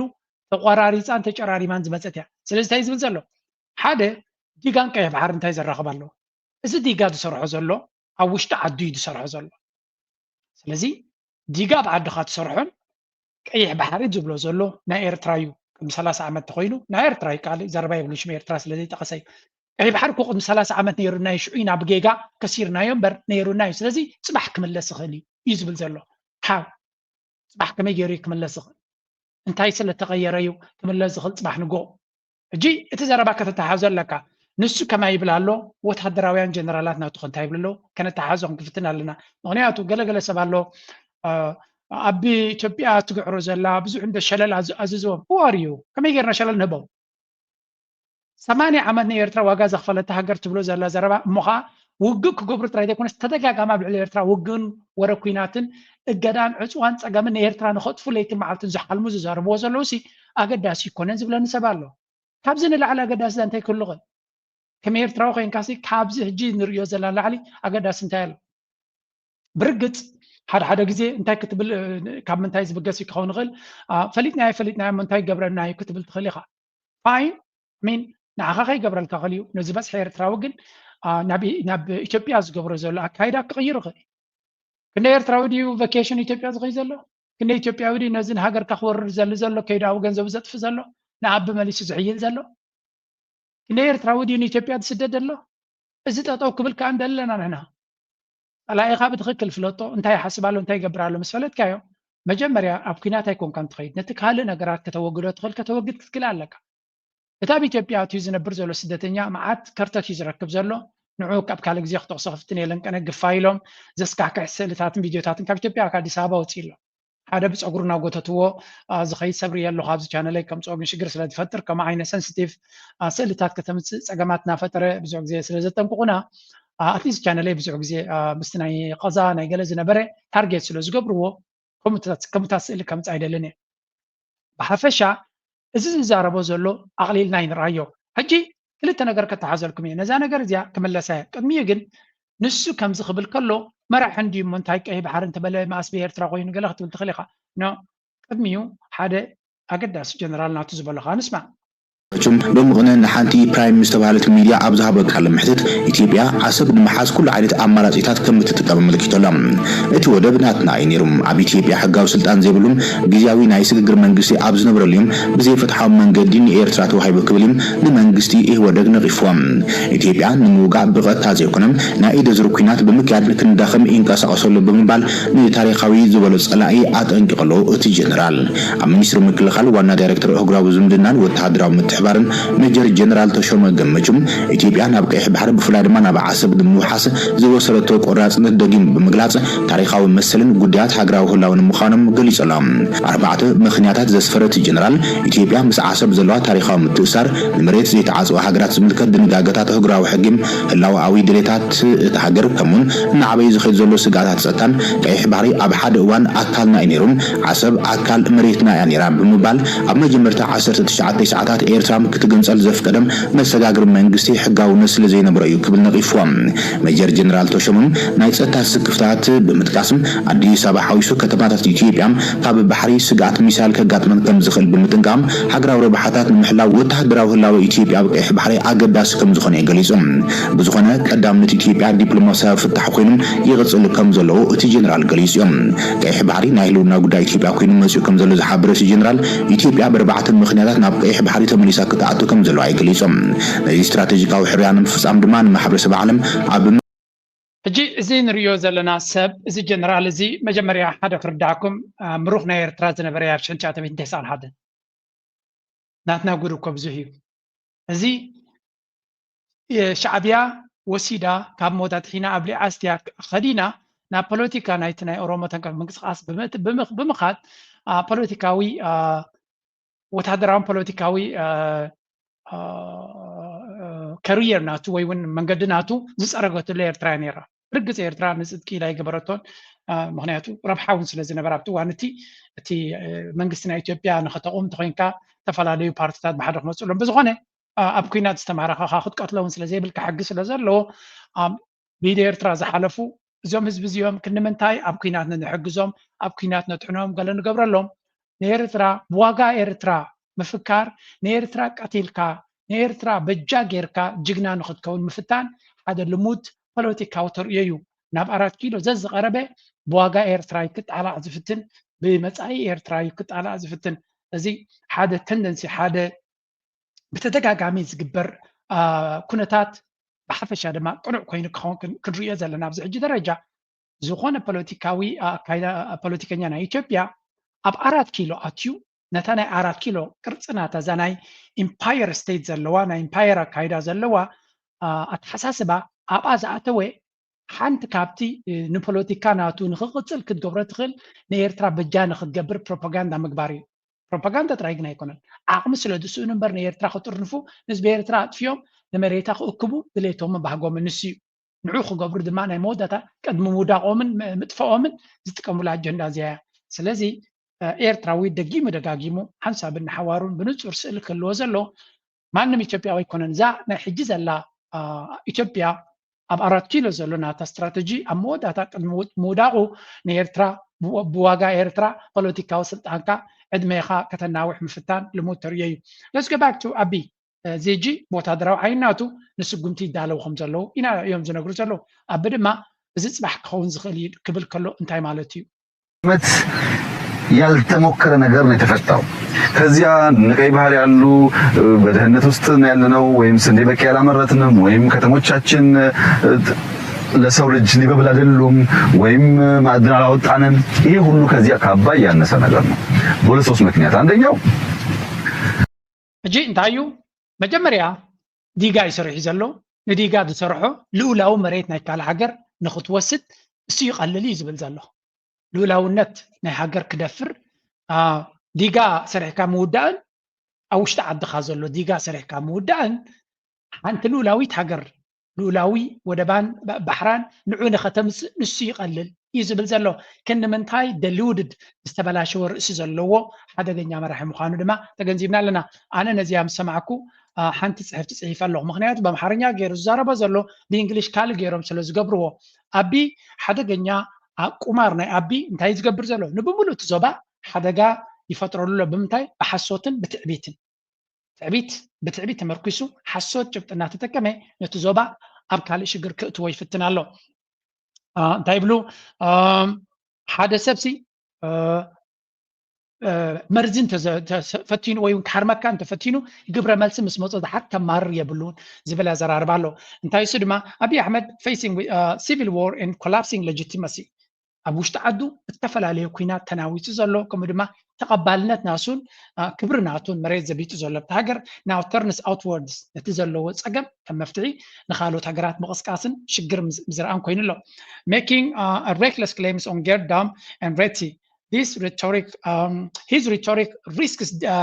dragging Ethiopia, Eritrea, Sudan, and Egypt into regional instability. ስለዚህ ኩሉ እቲ ዝገብሮ ዘሎ ሓጎስጎስ ድማ ብምኽንያት ናይቲ ዲጋይሉ ናብ ካልእ ፀገም ክኸይድ ከም ዝኽእል እዚ ጉዳይ እዚ ነቲ ዞባ ድማ ካልእ ቅልውላው ክፈጥረሉ ይኽእል ገለ ካብቲ ቀስቃሲ ዘረባናቱ ወይ እውን ሓሶትን ቅስቀሳናቱ እንታይ ነይሩ ብዛዕባ ቀይሕ ባሕሪ እንታይ ዝብል ነዚ ዲጋ እዚ ክንውድኦ እንድሕሪ ክኢልና ቀይሕ ባሕሪ ንምምላስ ከቢድ ኣይኮነን ምክንያቱ ቅድሚ 30 ዓመት ናትና ስለ ዝነበረ ፅባሕ ንጎተን ሲና ክመልሰ ንኽእል ኢና እዩ ዝብል ዘሎ እቲ ሓቂ ንሕና ኩሉ ግዜ ዲባንክ ምግባር ኣነ እንተወሓደ ከም ግለሰብ ናተይ ስራሐይ ሓሶት ናቱ ከቃልዕ ብእንግሊሽ ነቲ ኢንተርናሽናል ኦዲየንስ ክነግር እየ ዝደሊ ንሱ ድማ እቲ ሓቂ እንታይ እዩ ኤርትራ ን30 ዓመት ተቃሊሳ ነቲ ዘይቅቡል ወራር ናይ ኢትዮጵያ ኦኪፔሽን ናይ ኢትዮጵያ ኦኪፔሽን ወይ እውን ጎበጣ ናይ ኢትዮጵያ ተቃሊሳ ካብ 61 ክሳብ 91 ተቃሊሳ ንዓን ንኢትዮጵያን ሓራ ብምውፃእ ናፅነታ ዝኣወጀት እያ ስለዚ ኣቢ ዝተሰርሐ ታሪክ ወይ ታሪክ ከም ብሓድሽ ክፅሕፍ እዩ ዝፍትን ዘሎ ካልኣይ ስኬፕጎቲንግ ኢንተርናል ዎርስ ኣብ ውሽጢ ዓዱ ንዘሎ ፀገም ናብ ደገ ኣተሃይስካ ካልእ ሽግር ክትፈጥር ምፍታን እዚ ድማ ሂ ብሌምስ ኣምሓራ ፋኖ እቲ ናይ ኣምሓራ ናይ ኦኤልኤፍ ሸነ ከምኡ ድማ ናይ ትግራይ ኩሉ ናይ ወፃኢ ደገፍቲ ናይ ወፃኢ ኣጀንዳ ዝሰርሑ ዘለዉ ብምባል ነቲ ንሳቶም ልኡላውነት መሰልና ክብርና ስለ ዝተጋህሰ ንቃለሰሎና ዝብሉ ዘለዉ ንዑ ኣልዩ ናይ ወፃኢ ሓይልታት መጋበርያታት እዮም ብምባል ነቲ ቃልስናቶም ይንዕቕን የቋሽሽን ከም ዘሎ ሳልሳይ ናይቲ ጌርድ ፋንታዚስ ክሌምስ ጌርድ ብዛዕባ እዚ ሳልሰይቲ ዘላ ሓንቲ ቪድዮ ክበክም እየ ዳርጋ ሓውሲ ድራማ ዝዓይነቱ ተዛሪብሎ ካብታ ዓዶም እንታይ ካብ እቲ ውሕጅ ኒል እንታይ ሒዝሎም ይሃድም ከም ዝነበረ ተዛሪብሎ ንግብፂ ንሱዳን ንምንቃፍ ዝተጠቀመሉ እሱ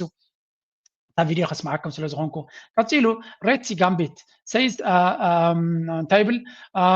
says finishing Gerd means Ethiopia can now handle the Red Sea translation beating war dramas for invading sovereign Eritrea زي تحكن يا زرباي لذي نزي ديغازو كنودو انت حرخيلنا نشح عمد بلا زبلو زلو نايك عيب حرن مملاس صباح خون قبرن خلنا زي مالات بتخكل أي بحري بمنقدنا بوليتيكاوي ناب حسب يمزارب زلو زدما ورار على الإيرترا ناخذ قبر باشمور زرب زلو تتخكلنيا زربا نا ميديا خنوصون كلالنا نسو بشتارا يزارب الله مالتي the reality أبايتا Ethiopia is torn apart by civil wars تكون إن Ethiopia بكيناتات حتى بالعزل الحجرية كلته أبي has destabilized Ethiopia and threatens the horn نتهاجروا أجرجرين سلامن كلي وازلو سب حجرما نابكرنا أفريقيا كسجاجرو يفتنا له إيرترا strengthened by regional ties is fully capable of defending itself and breaking Abiy's back if provoked إيرترا دما سلا عندنا ناتون شلا وكايدا ناتون أبتزوباتي من السودان سوماليا مس جبتون زمدنا تدي باللاجن من السعودية مس جبتي صبغ زمدنا هنيس أزلا أبي أحمد عندي يرون حرمتي هذا نفس خط كلا خلط خليا سترا دي كونجن عند حقوق كتفرس تدخل هجريا إلى اللغة so أمودة ناس أو إتاي no to warmongering yes to peace in the horn كيناتن ورا كيناتن نجاري جديفنا نفس سلام ركعتنا بزبانة هم مسألنا with the when the drumbeat of war begins wisdom must rise بزي أبي أحمد نكيناتن أجرجرني يسوعلو نحن لما سلام ركعتنا يتسوبع نحط لنا بمبال إيه أبزي كمل فتينا زلقو لازم كل جزء نحن بذكالنا نتناتو حسوتنا بعالم ممتع سرحنا الجناناني إذا نجار زين بخلطة سلسلة كتحازلكم مجمريا حنت صحفتي أبزي بمنقدي ناي Center for Research and Documentation معكل مرمرين سندان قدسات إيرتراويان زبل بلاتفورم زتزعفت كندرينا مجمريا أبزي قدايزي بزح نبتات اليوم زتنكفوا نزلنا الجنرال دعبا شعبية تزارمين الجنرال تغيسهم مجمريا أتيك عندي تساقم كويني زولو دحر بايتا ጭንቀት ኣእምሮ መራሕቲ ብልፅግና ብምባል ዝገለፅዎ ኣሎ ኣብዚ ኣገዳሲ ትሕዝተሎ ከይትኩም ከተንብብዎ ትኽእሉ እቲ ተዘትዩ ብዛዕባ ጉዳይ ናይዚ ከባቢና ዘሎ መዓት ፀገማት ካበይ ዝመፅእ ንዝብል ብቶናት ብዛዕባ ወርቂ ካብ ትግራይ ወይ ካብ ካልእ ኢትዮጵያ ወፂኡ ናብ ኣዲስ ኣበባ ከይዱ ናብ ኢማራት ዝሽየጥ ዘሎ እቲ ገንዘብ ናበይ ኣትኹም ዘሎ ርግፀኛ ዝተረጋገፀ ከም ዘይኮነ ይጠቕሱ እዚ ጉዳይ ናቶም ያው ኣነ ብዙሕ ኣይተገደስኩን እቲ ካልኣይ ክፋል እዚ ነውፁ ዝፈጥረሎም ዘሎ ናይ ቻይና ካምፓኒ ፖሊ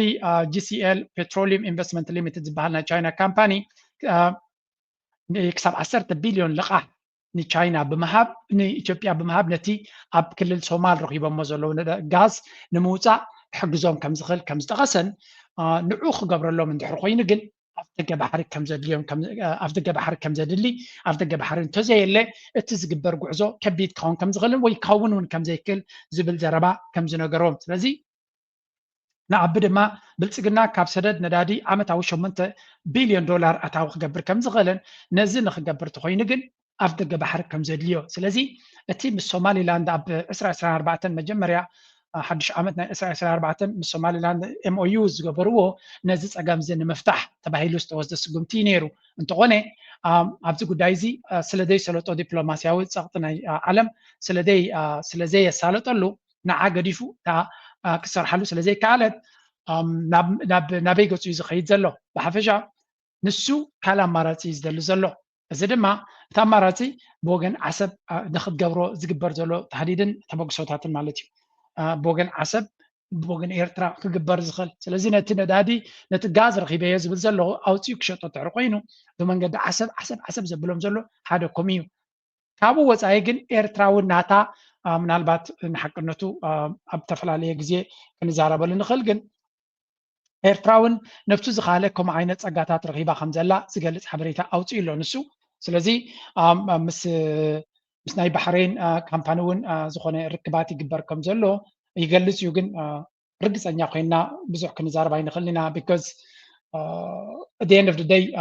unconfirmed news ስለዝኾነ I cannot talk about ክግበር ዝኽእል ብዛዕባ ኤነርጂ ሃፋን ተስፋ ንሰብ ክባ ይክልኒ ግን እዚ ቦታ እዚ ድማ ዘተኣማምን ካብኡ ናብኡ ብዙሕ ግዜ ርቕቕ ዝበለ ሓበሬታ ካብ ውሽጢ ኤርትራ ዝመፅእ ወይ እውን ምስ መንግስቲ ኤርትራ ብቐረባ ናይ መንግስቲ ኤርትራ ክብሎ ይክልኒ ግን ካብ መንግስቲ ኤርትራ ዝምንጩ ሓበሬታ ከም ዘሎ ደሓን ዝኾነ ወይ እውን ሚት ካሚት ክብላ ይክልኒ ግን ካብ ዜሮ ተበጊሶም ክዛረቡ ዝኽእሉ እዮም ክብሎም ኣይክልኒ ብሓፈሻ ናይ ኤርትራ ዳሕሳሳት ናይ ነዳዲ ይካየድ ከም ዘሎን ኣብ ልዕሊኡ እውን ኤርትራ ዘለዋ ርግኣት ተረኺባት ዘለዋ ናይ ፖታሽ ዕደናታትን ካልእ ብዙሕ ብልጫታት ክህልዋ ስለ ዝኽእል ኣብኣ ወሲኹ ኣብኣ ይብሎኒ ግን ኣብኣ ወሲኹ ድማ ስዑድያ ነቲ ናይ ኢማራት ኣካይዳ ኩሉ ከም ዝኣለየቶ ምስ ኤርትራ ድማ ኣብ ወደብ ዓሰብ ዲል ጌራ ከም ዘላ ይእንፍት ንሱ ማለት እዩ ስለዚ እቲ ናይ ኢማራት ዓቕሊ ፅበት ዝፈጥሮ ዘሎ ኩነታት ካብ ዜሮ ዝተበገሰ ከም ዘይኮነ እዩ ዝነግር ናው ለት ሽፍት ናትና ፅልዋ ኣብ ኢማራት ምክንያቱ እቲ ኢማራት ዝበሃል ሓደ ካብቲ ኣብቲ ከባቢና እቲ ዝዓበየ ፀገም ዝፈጥር ዘሎ ሓይሉ ስለ ዝኾነ ክልተ ነገራት ክንርኢና ብዛዕባ ኢማራት ኣብ ካልእ እውን ነቲ ካልእ ጉዳያት ክንሪኦ ስለ ዝኾና ሓደ ካብኡ እዛ ስእሊ እዚኣ ኩሉ ግዜ ክዝክርዋ ኣለኩም ኣብ ብዙሕ ግዜ ዝግበር እዩ እቲ ኢማራት ዝበሃል ከመይ ኢሉ ይሰርሕ ከም ዘሎ ከመይ ገይሩ ነቲ ሃገር ይቆፃፀራ ከም ዘሎ ስለዚ ኣብ ክልተ ነገራት እዩ ዝኸይድ ዘሎ እዮም ዝብሉ ዘሎ ዲፒ ወርልድ ብፀጋም እቲ UAE ኤድ ዝበሃል ድማ ብየማን ኣሎ ኣብ ላዕሊ እዚ ንሪኦ ዘለና ናይ ጁባላንድ ፕሬሲደንት ዘሎ ናይ ሶማልያ ማለት እዩ ንዑ ከምኡ ድማ ሶማሊላንድ ሳልሳይ ድማ እቲ ፑንትላንድ ብመንገዲ ፑንትላንድ ገይሮም ድማ እዚኦም ሰለስቲኦም ኣብ ላዕሊ ዘለው ሶማልያ እዮም ሰለስተ ስቴትስ ናይ ሶማልያ ጁባላንድ ዝበሃል ኣሎ ሶማሊላንድ ካሎ ፑንትላንድ ስለዚ ካብተን ሓሙሽተ ኦልሞስት ንሓሙሽተ ስቴትስ እየን ዘለዋ ዋላ 6-7 ናይ ሶማልያ ርግፀኛ ይኮንኩን ራይት ናው ባት ሰለስተ ኣብ ትሕቲ ቁፅፅር ናይ ኢማራት ከም ዘላን ኣብ መቃድሾ ድማ ብዙሕ ፅልዋ ክገብሩ ይፍትኑ ከም ዘለውን ንታሕቲ ክንወርድ ከለና ድማ ናይ ጫድ መራሒ ናይ ሕሜቲ ኣብ ሱዳን ዘሎ እዚ ሃፍታር ዝበሃል ኸሊፋ ሃፍታር ዝበሃል ድማ ዓብ ክፋል ናይ ሊብያ ሒዙ ዘሎ እዩ ስለዚ ነዚ ኩሉ ተቆፃፂሩ ኣብ ጉዳይ ናይ ሱዳን ዝፃወቶ ዘሎን ኣብ ጉዳይ ብመንገዲ ኢትዮጵያ ናብ ኤርትራ ገፁ ዝፍትኖ ዘሎን ካብ ዜሮ ዝብገስ ከም ዘይኮነ ምግንዛብ ዝኣክል እየ ደምፃልኩም ዘለኹ ቀፃሊ እዚ ናይ ኢማራት ነምፃልኩም ዘለና ካብ ዜሮ ዝብገስ ከም ዘይኮነ እዚ ድማ እንታይ እዩ እቲ ዝኽየድ ዘሎ ኣካይዳ ኣጀንዳታት ናቱ ንምትግባር ኩሉ ዓይነት ምርጫታትን ተኽሎታትን ክትጥቀም ዝኽእል ሓይሊ ኢና ንርኢ ዘለና for example እዚኣ ሪፖርት ስምዕዋ And shifting focus to Sudan, the war-torn country is on the brink of partition. The paramilitary RSF, locked in a 2-year civil war with the army, has announced new government and its leader. The Rapid Support Forces commander, Mohammed Hamdan Dagalo, has been sworn in as the leader of a parallel government in Sudan. A coalition led by the RSF confirmed that he took the oath in Nyala. This is the capital of South Darfur State, which has become the de facto RSF capital. I, Mohammed Hamdan Dagalo, swear in front of God, as the head of the Presidential Council, to be faithful and honest in my loyalty to the Republic of ከምዛ ዝበልናኩም እዚ ድማ እቲ ናይ ሱዳን መመቕቃል ብግልፂ ክገብሩሉ ኣብ ዝፍትኑ ዘሎ ጉዳይና ንርኢ ዘለና ሱዳን ሜንስ ሱዳን ብመንገዲ ናይ ሕሜቲ ኣብ ክልተ ክትመቀል ዝግበር ዘሎ ተበግሶ ኢና ንርኢ ዘለና መንግስትናቱ ጎኒ ጎኒ ካልኣይ መንግስትናቱ ንምቋም ዝብገስ ዘሎ ተበግሶ ናይ ሕሜት ንርኢ ኣለና እዚ ዝገብሮ ዘሎ ሙሉእ ደገፍ ናይ ዲፕሎማሲ ናይ ፖለቲካ ወተሃደራዊ ቁጠባዊ بعابيو بإمارات كبر زولي إمارات دما نزي نجار زين مقبار بقليل كتمن زيكل استراتيجية حزاز الله هذا بزح لوبي جروب هاللو بعالم إذا مالتها مالتي حنصاب نتوم سباتياتهم كجات مم كابزغل جدان عسوان سجمن شفاني قبرولهم وتهدروا عقمناتهم كده كم كل دما بتوم سفر عليه عصبات نجبره نتناي وتهدروا عقمنا حميتي كعبيه زفتن زلو سلام انت يزنا حميت منغستنات كسع كندو زويوم زلو نحري لا دما منغست كيكونه نعون محجاز امارات بزح بدهتات يقاطما سلا زلو منغست انت داي كوينو اصوار كجزا يكلنيو قطعو برراتات كغبر يكلنيو سلازي امارات بزح نغرات اندايركت لنخغبر كبيت فتناتات حلف سلازلا نعو كعلي عند حرقينو نزي كمنغست اويجوم كمنغست عينت قويم حجي كما يغير كان افريكا وحبرت افريكا انتو 5 عمت تقبرو نيو ان كما يجركا عينو 5 عمت تقبرو نامريكا دما كما يجركا شلال الى 5 ريو ويون دواجو قصات كم تخل جيركا تصاوتلا زبل زخا بمولو بحيل غنزب زغبر زلي امارات كمونتي قطر زبحال تغنزب اسكيرو من عبيدو من زلو حضراتنا نرزلنا امارات ساكنزي جوادا زلوا ني امريكا ابزبنا دونالد ترامب نزم زمصا زلو 4 عامت دونالد ترامب ناي ገንዘብ مخانو فليتهم بገንዘብ كغزو وخفتنيوم بገንዘብ كغزو تدي فتينوم دما شلل كبلوم اب غنوم كاونت زي كيلو شلل كبلوم بزح صعرتات كغبريوم دونالد ترامب تدي فتي دما بت بوليتيكا ناي امريكا مخنياتو نزي حجز غبرو زلو قداماي دغف كاب اسرائيل يدليهم زلو يزنجر كاب اسرائيل دغف نمركاب دما اسرائيل اصوارهم كلای نتقولوا حجرات عرب اسرائيل زلو مرايا نيقوم أصوارنا بإسرائيل كتو جميرهم زلوا لازم إسرائيل ملو دقف كبوا إسرائيل دما تزلوان البوليتيكا وحيلا بأمريكا زخون يكون أنت أرزي إمارات خدو زلا تبقصوتات يطو قبلوان خيسعرو تسعر كم زلا يسعر كم زلا يزر زلو فحفشا كبابينا أكبيد بدهو كم زلا ينادر زلو تي وتصيدنا يزقولوا انتاي كون نابي كبصح انتاي نابي ناخن علب نجزيه نقطفو እቲ ጉዳይ ግን ኢትዮጵያውያን ልክ ምዝዮም ኣብ ዓራት ከም ዘሎ በዚ ኻትሪ Whether it's going to be Ethiopia or not, time will tell in the coming few weeks. So the point is, Somaliland is gone, from my point of view. It will never to re-emerge with Somalia. Puntland also had shifted its strategy. They are now so disappointed with the behavior and decisions of the Somali federal government by inviting Egypt. They totally opposite that Puntland. They are now reconsidering their independence call, just like Somaliland. As you recall, Mr. Tafarra at the time, 20 plus years ago, they even aspired to join Ethiopia. كم تري ودلهم زي اجي نتناي سوماليا قداي كم مجوزا زي سوماليا كميلا كتبتاتن كم تخل نتي وشتاوي قدايات ناتا سومالي لاند خيدايا بونتلاند نعكس عبالاتهم كالوتهم كم خبليهم زي اغاد بابيلو استباهليغن كل نجر ببلان زخدو وزلو نتي زوبا اب مبتتان انت زي كوينو نتي زوبا سلام رقاتن كزاربي تسمعم نيخا اي موداتا ابز قداي زي بزي اخن زازما دفرس ነው እዚህም ስትመጣ የሚታየው እሱ ነው አሁን በቀና መንገድ ስታስብ እንዲህ ያለው ኩለል ያለ ውሃ ንጹህ ውሃ ሄደላቸው ለወንድሞቻችን ምን ተጎዱ ብለህ እንድታስብ ያደርጋል አፈር ደለሉ ያው እኛ ጋር ስለቀረ ለኛ ደግሞ አፈር በጣም ወሳኝ ነው። አፈር በሺህ ዓመታት የማይተካ ነገር ነው።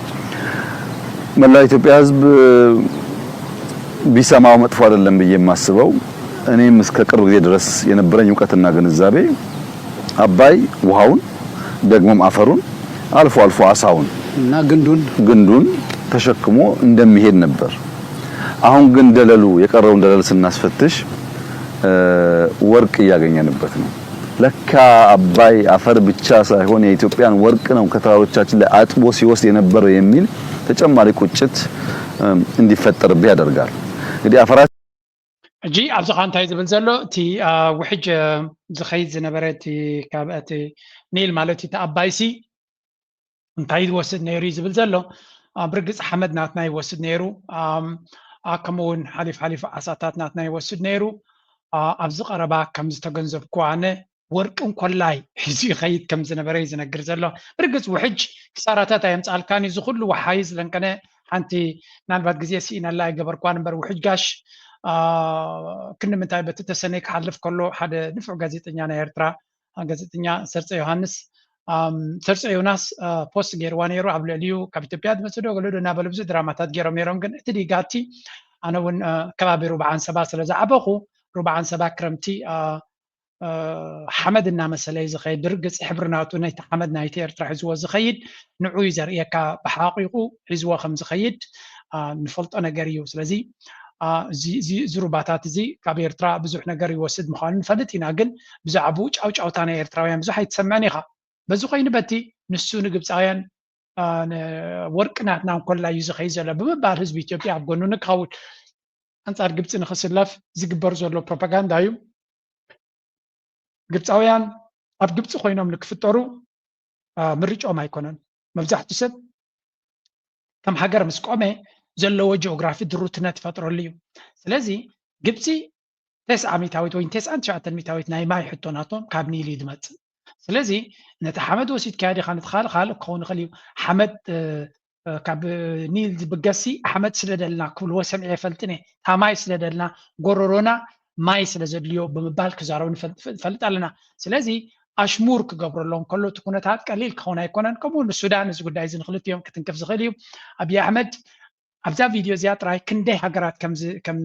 ንክንደይ ሃገራት ፕሮቮክ ወይ እውን ቀስቃሲ ዘረባ ናብ ኤርትራ ብቐጥታ ንካልኦት ሃገራት ድማ ተመሳሳሊ ከምኡውን ነቶም ካልኦት ሃገራት ካብ ኢትዮጵያ ማይ ዝወስዱ ወይ ውሕጅ ዝመፅኦም ጅቡቲ ድዩ ሶማልያ ድዩ ንካልኦት ከም መፈራርሒ ክጥቀመሉ ከም ዝኽእል ግንዛቤ የድሊ ብሓፈሻ ኣብዪ ኣሕመድ ዝገብሮ ዘሎ ምርጫታት ንሱ ንዑ እንታይ እቲ ዕላማ ንኤርትራ ግን ኢንዳይሬክትሊ ምስ ካልኦት ሃገራት ፅቡቅ ዝምድና ከም ዝህልዋ እዩ ዝገብር ዘሎ ምክንያቱ ብትዕቢት ተባሂጡ ስለ ዝዛረብ ዘሎ እቶም ፕሮፓጋንዲስት ናቱ ድማ ብምልኦም ናብቲ ቦታ እዮም ከይዶም ዘለዉ ከም በዓል እዚኦም ማለት እዩ ቢልየን ኪዩቢክ ሜትር ውሃ ይዛለች ጣና አብያታ ሻላ የሐዋሳ ሐይቅ በሙሉ ተደምሮ እዚህ ኢትዮጵያውያን የሰሩት አዲስ አበባ ድረስ እስከ ሻሸመኔ ቢዘረጋ 270 ኪሎ ሜትር ወደ ኋላ ውሃው ይተኛል ኮስታል ጋርድ ስራ ጀምሯል 1300 ሜትር ከዚህ ከምዛ ትሪእዎም ዘለኹም እዚኦም ገለ ካብቶም ሕልፍ ዝበለ ናይ ቀይ ባሕሪ ፕሮፓጋንዳ ዝገብሩ ሰባት እዮም ናብ ወሲዱ ነቲ ፕሮፓጋንዳ ናቱ ቤላ ገይሩ እዩ ዝጀናጅኖም ኣብዪ ኣሕመድ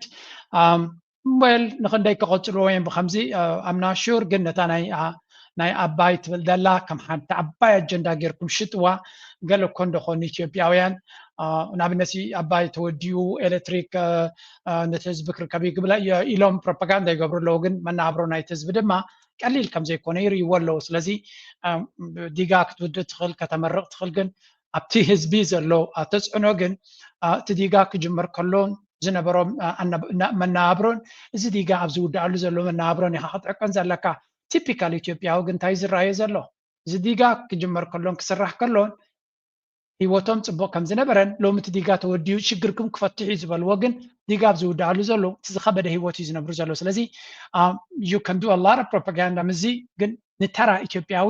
እዚ ኩነታት እዚ ብጀካቶም ካብቲ ፕሮፓጋንዳ ዝረብሑ እንተዘይኮይኖም ንተራ ኢትዮጵያዊ it doesn't mean anything ምናልባት ምስ ግዜ ሂወትካ ክቅየር ይኽእል እዩ ክትብሎ ትኽእል ኢኻ ግን ኣብ ባይታ ዘሎ ክሳብ ሕጂ ዝኾነ ይኹን ዝጭበጥ ክውንነት የብሉን ናይ መወዳእታ በዚያ ጌርና ክንሰግር ክንፍትኒና አይ ቲንክ እቲ ጉዳይ ናይ ቀይ ባህር ዝብሎ ዘሎ እቶም ገለ ፖለቲካውያን ኢትዮጵያ መሊሶም ነይሮም እዮም ተመለከተ የባህር ወጪም ተመለከተ በጦርነትና በጉልበት እናስቀራለን የሚል ትግል 30 ዓመት ሙሉ ውጊያ ተደርጎ ማስቀረት ያልተቻለበት ሁኔታ እንዳለ ታሪክ መዝግቦታል ይሄንኑ ታሪክ በማስረጃነት ያስቀመጠው ነገር ይዘህ እንደገና በሌላ ወታደራዊ እንቅስቃሴ የኤርትራ መንግስት በቀላሉ በቃ የሚናድ ነው ችግር ውስጥ ያለ ነው ሌላ የሚል ተረትን ጽፈህ ጦርነት ብትጀምር ቅድም ፋሲል ያለው ሁኔታ ውስጥ ነው የምትወድቃለ በጣም ሪዚሊየንት የሆነ ለነጻነቱ ቀናኢ የሆነ አንተ እንደምታስበው ሌላ የውጪ እዚህ በተንሳፋፊ አመለካከት ያለው ኃይል እንደሚያስበው በድቡሽት ላይ እንታይ ዝብል ዘሎ ካብ ኤርትራ ኣብ ደገ ባሕሪ ብሓይሊ ክትወስድ ኢልካ እትሓልሞን ትሓስቦን ኩሉ ትርጉም ዘይብሉ እዩ ተፈቲኑ ቅድሜኻ ኣብ ዝተፈላለዩ ስርዓታት ኩሉ ዓይነት ናይ ደገ ሓይሊ ሓንሳብ ብሕብረት ሶቪየት ሓንሳብ ብምዕራባዊ ዓለም ብኩሉ ደገፍ እናሃለዎም ከሎ ብተደጋጋሚ ተፈቲኑ ዝፈሸለን ዝበርዓነን እዩ ስለዚ ከምቲ ንስኻ ኣብ ሆቴላት ናትካ ኮይንካ ዝሑል ነሰተኻ ኣብ ኤርትራ ዘሎ ፖለቲካዊ ኣሪጎም እዮም ከምዚ ዶ እናበልካ ትገብሮ እንደራ ዳ እምበር ኣብ ኤርትራ ብጣዕሚ ሬዚሊየንት ተፃወርነት ዘሎ ህዝቢ ተፃወርነት ዘሎ ሰራዊት ንመሰሉ ንናጽነቱ ንሉላው መሬቱ ንሉላውነቱ بقليل كسعره إلكام حساب የዋህነት ምዃኑ ዝነግር ዘሎ እዚ ዘረባ እዚ ድማ በተደጋጋሚ ብየማንን ፀጋምን ይመኽርዎ ማለው ነቶም ነዚ ምኽሪ ሰሚዖም ምናልባት ፅሩይ መንገዲ ክመርፁ ዝኽእሉ ወይ ትክክለኛ መንገዲ ክመርፁ ንዝኽእሉ መንጋሩን አገዳሲ ስለዝኾነ አብስሙ የኢትዮጵያ ሰራዊትን አፈር ድሜ አብልታ ነው አገር የሆነችው ጥንቅቅ ያለ ሀቅ ነው አፈር ድሜ አብልታ ስንት ሺህ ሰራዊት 80 ሺህ ሰራዊት አስመራ ሲገባ ግንቦት 16 በአበሻ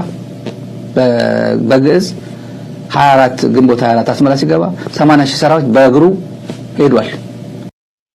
ሓንቶ ስታሊን ገለሰብ ክነግሮም ጽቡቕ እዩ ስለዚ ኤርትራ ቀላል ሃገር ጌርኩም ትወስድዋ ዘለኹም ብሓዊኹም ትፃወቱ ዘለኹም ይዝብሎም ዘሎ እዚ ድማ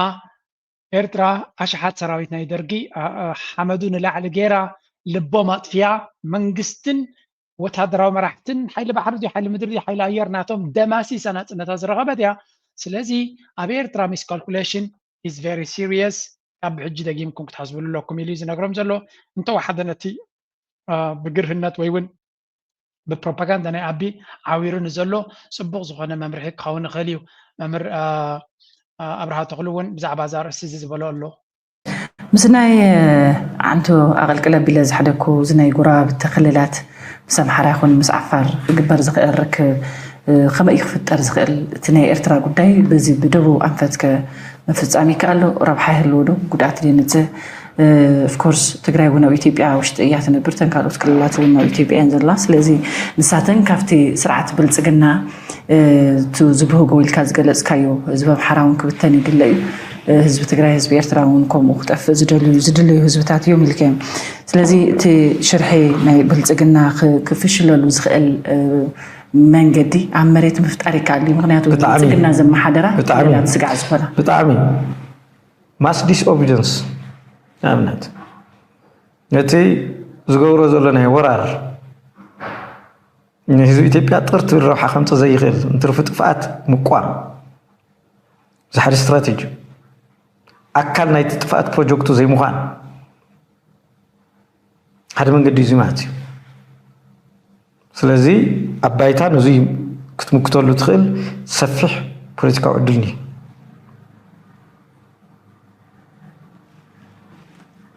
ካልእ ውሽጣዊ ኣጀንዳና መጀመርያ ንፍታሕ ትብሉ የለኪ ስራ እዚ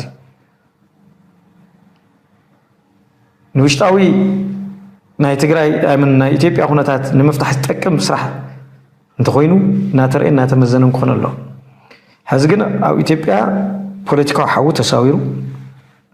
ቁጠባዊ ኩነታት ብልሽውሽው ኢሉ ንምህዳም ነዚ ሽፍት ንምግባር ህዝቢ ኣብ ናይ ውግእ ስነ ልቦናን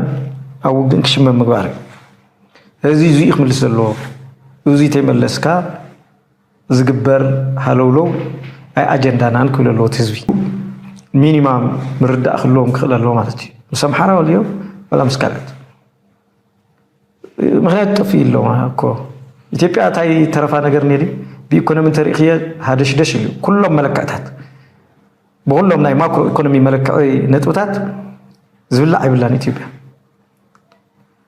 ጂዲፒ ዓመታዊ እቶት ዘንቆልቆለ እዩ ንስሙ እዩ እምበር 70% ብዕዳ ዝተተሓዘ እዩ ዕዳ ክትከፍል ዘይትኽእል ዓዲኣ ዲፎልት ካንትሪ እያ ትበሃል ኢትዮጵያ ናይ ወፃኢ ሸርፊ ዳርጋ ትርጉም የብሉን ኤክስፖርት ኣብ ፕራይመሪ ጉድስ ወርቂ ዕደና እዚ ናይ ፕሬደቶሪ ኢኮኖሚክ ኣክቲቪቲ ዝገብር ዘሎ ስእነት ስራሕ ሰማይ ወፅሒ እዩ ኢንፍሌሽን መርአይ የብሉን ናይ መንግስቲ ሰራሕተኛ ዝበሃል ኣብ ኣውደ ምህረት እናተለመነሉ መግደፍና ልዕሊ ዝሓድር ሎ ገዝኡ ብጭቡጥ ማለት እዩ እንታይ ዝጭበጥ ኣሎ ብኢኮኖሚ ፖለቲካሊ ግጭት ዘይብላ ዓደበ የላ ስትክ ክትነግር እንደትኽእል ህዚ ኣብ ኢትዮጵያስ ግጭት ዘይብሉ ዓፋር ምስ ሶማሊ ይጋጭ ኣሎ ኦሮሞ ምስ ሶማሊ እኒኦ ግጭት ዝተደጎለ ሓዊ ሓደ ግዜ ፍኸም ይብልካ ይገብር ኣብ ኣምሓራ ዘሎ ፍሉጥ እዩ ኣብ ትግራይ ዘሎ ፍሉጥ እዩ ስለዚ ምስ ጎረቤት ዓድታት ገሊኡ ግዜ ናይ ዓድታት ልዕላውነት ክወርር ይደሊ ንጹር ዝኾነ ናይ ዲፕሎማሲ መስርሕ የብሉን ምክንያቱ ውሽጣዊ ኩነታት ከዓ እዩ ንዲፕሎማሲ ካውን ዝውስኖ ካብ ትምርሐሉ ናይ ኢኮኖሚ ፖሊሲ ዝብገስ ካብ መቸም እታ ዘረባ ካብዚ ኣወል ሓንቲ ክንውስኸላ ይንኽእል ኢና ፅቡቕ ዝኾነ ካንቨርሴሽን ኢና ንርኢ ዘለና ካብ መምህር ኣብርሃ ተኽሉ ነዚ ኣነ እኳ ደጋጊመ ኢለ ኣብቲ ናይ ፅምዶ ቲም ወገን ትግራይ ገለ ካብቶም ኣብ ቅድሚት ከምፅዎ ዝግባእ ባህላየ ግን ንቐፅል ካልእ ሓንቲ ብዚኣ ኣገዳሲት ካንቨርሴሽን ሰሚዐ ኣለኹ እስከ ኣብ ትግራይ ዘሎ ኩነታት ክንርኢ ምክንያቱ ኣብ ትግራይ ሓደ ሽግር ኣጋጢሞም ከም ዘሎ እዩ ዝንገር ናይ ጌታቸው ዝነበረ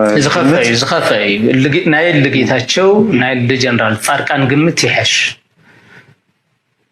ኣብኣቶም ዝኾነ ናይ ህዝቢ ትግራይ ረብሓ ኤለመንት ትሪኦሉ ነገር ኣሎ ዝቆን ልፅላኣቶም ውድብ ህወሓት ምጥፋእ እዩ ነይሩ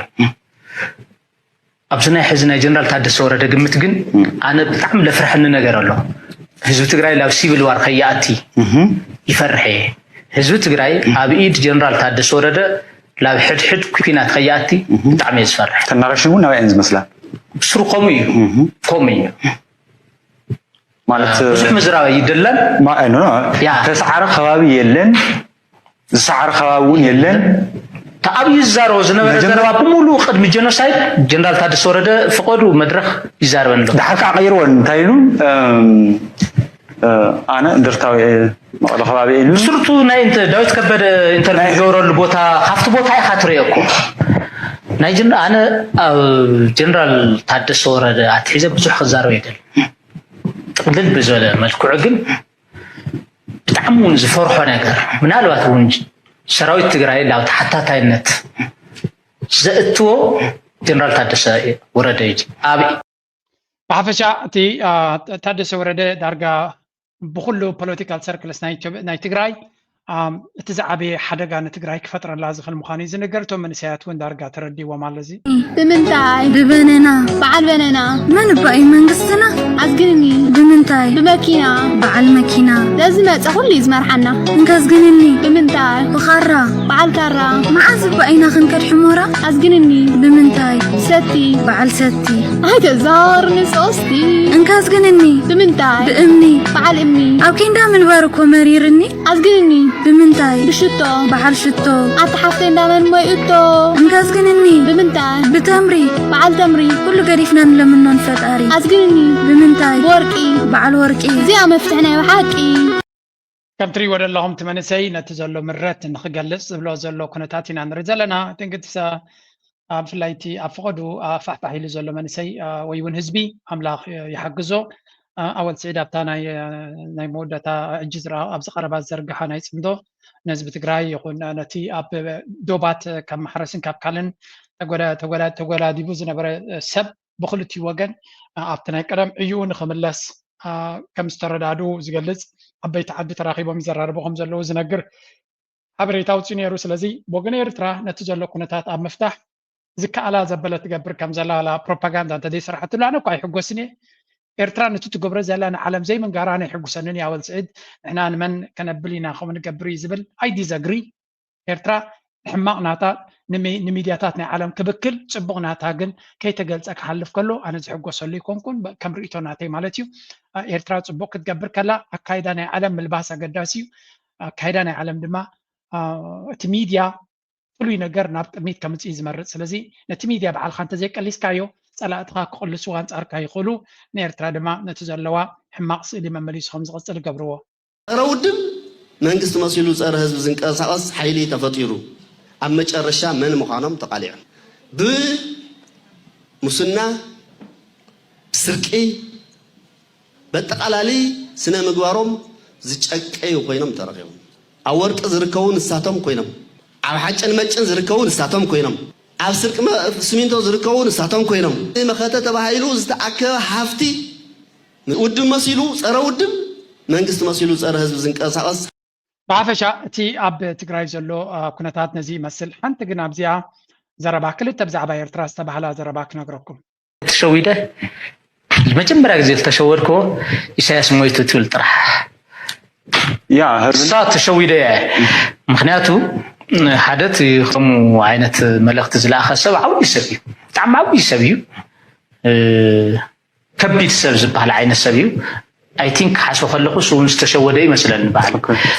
ካብኡ ድሓራነ ቨሪፋይ እየ ዝገብር ካብኡ ድሓር እታ ናይ ኢሳያስ ሞይቱ ዝብል ኣነ እውን ኮፅ ናትካ ወዮ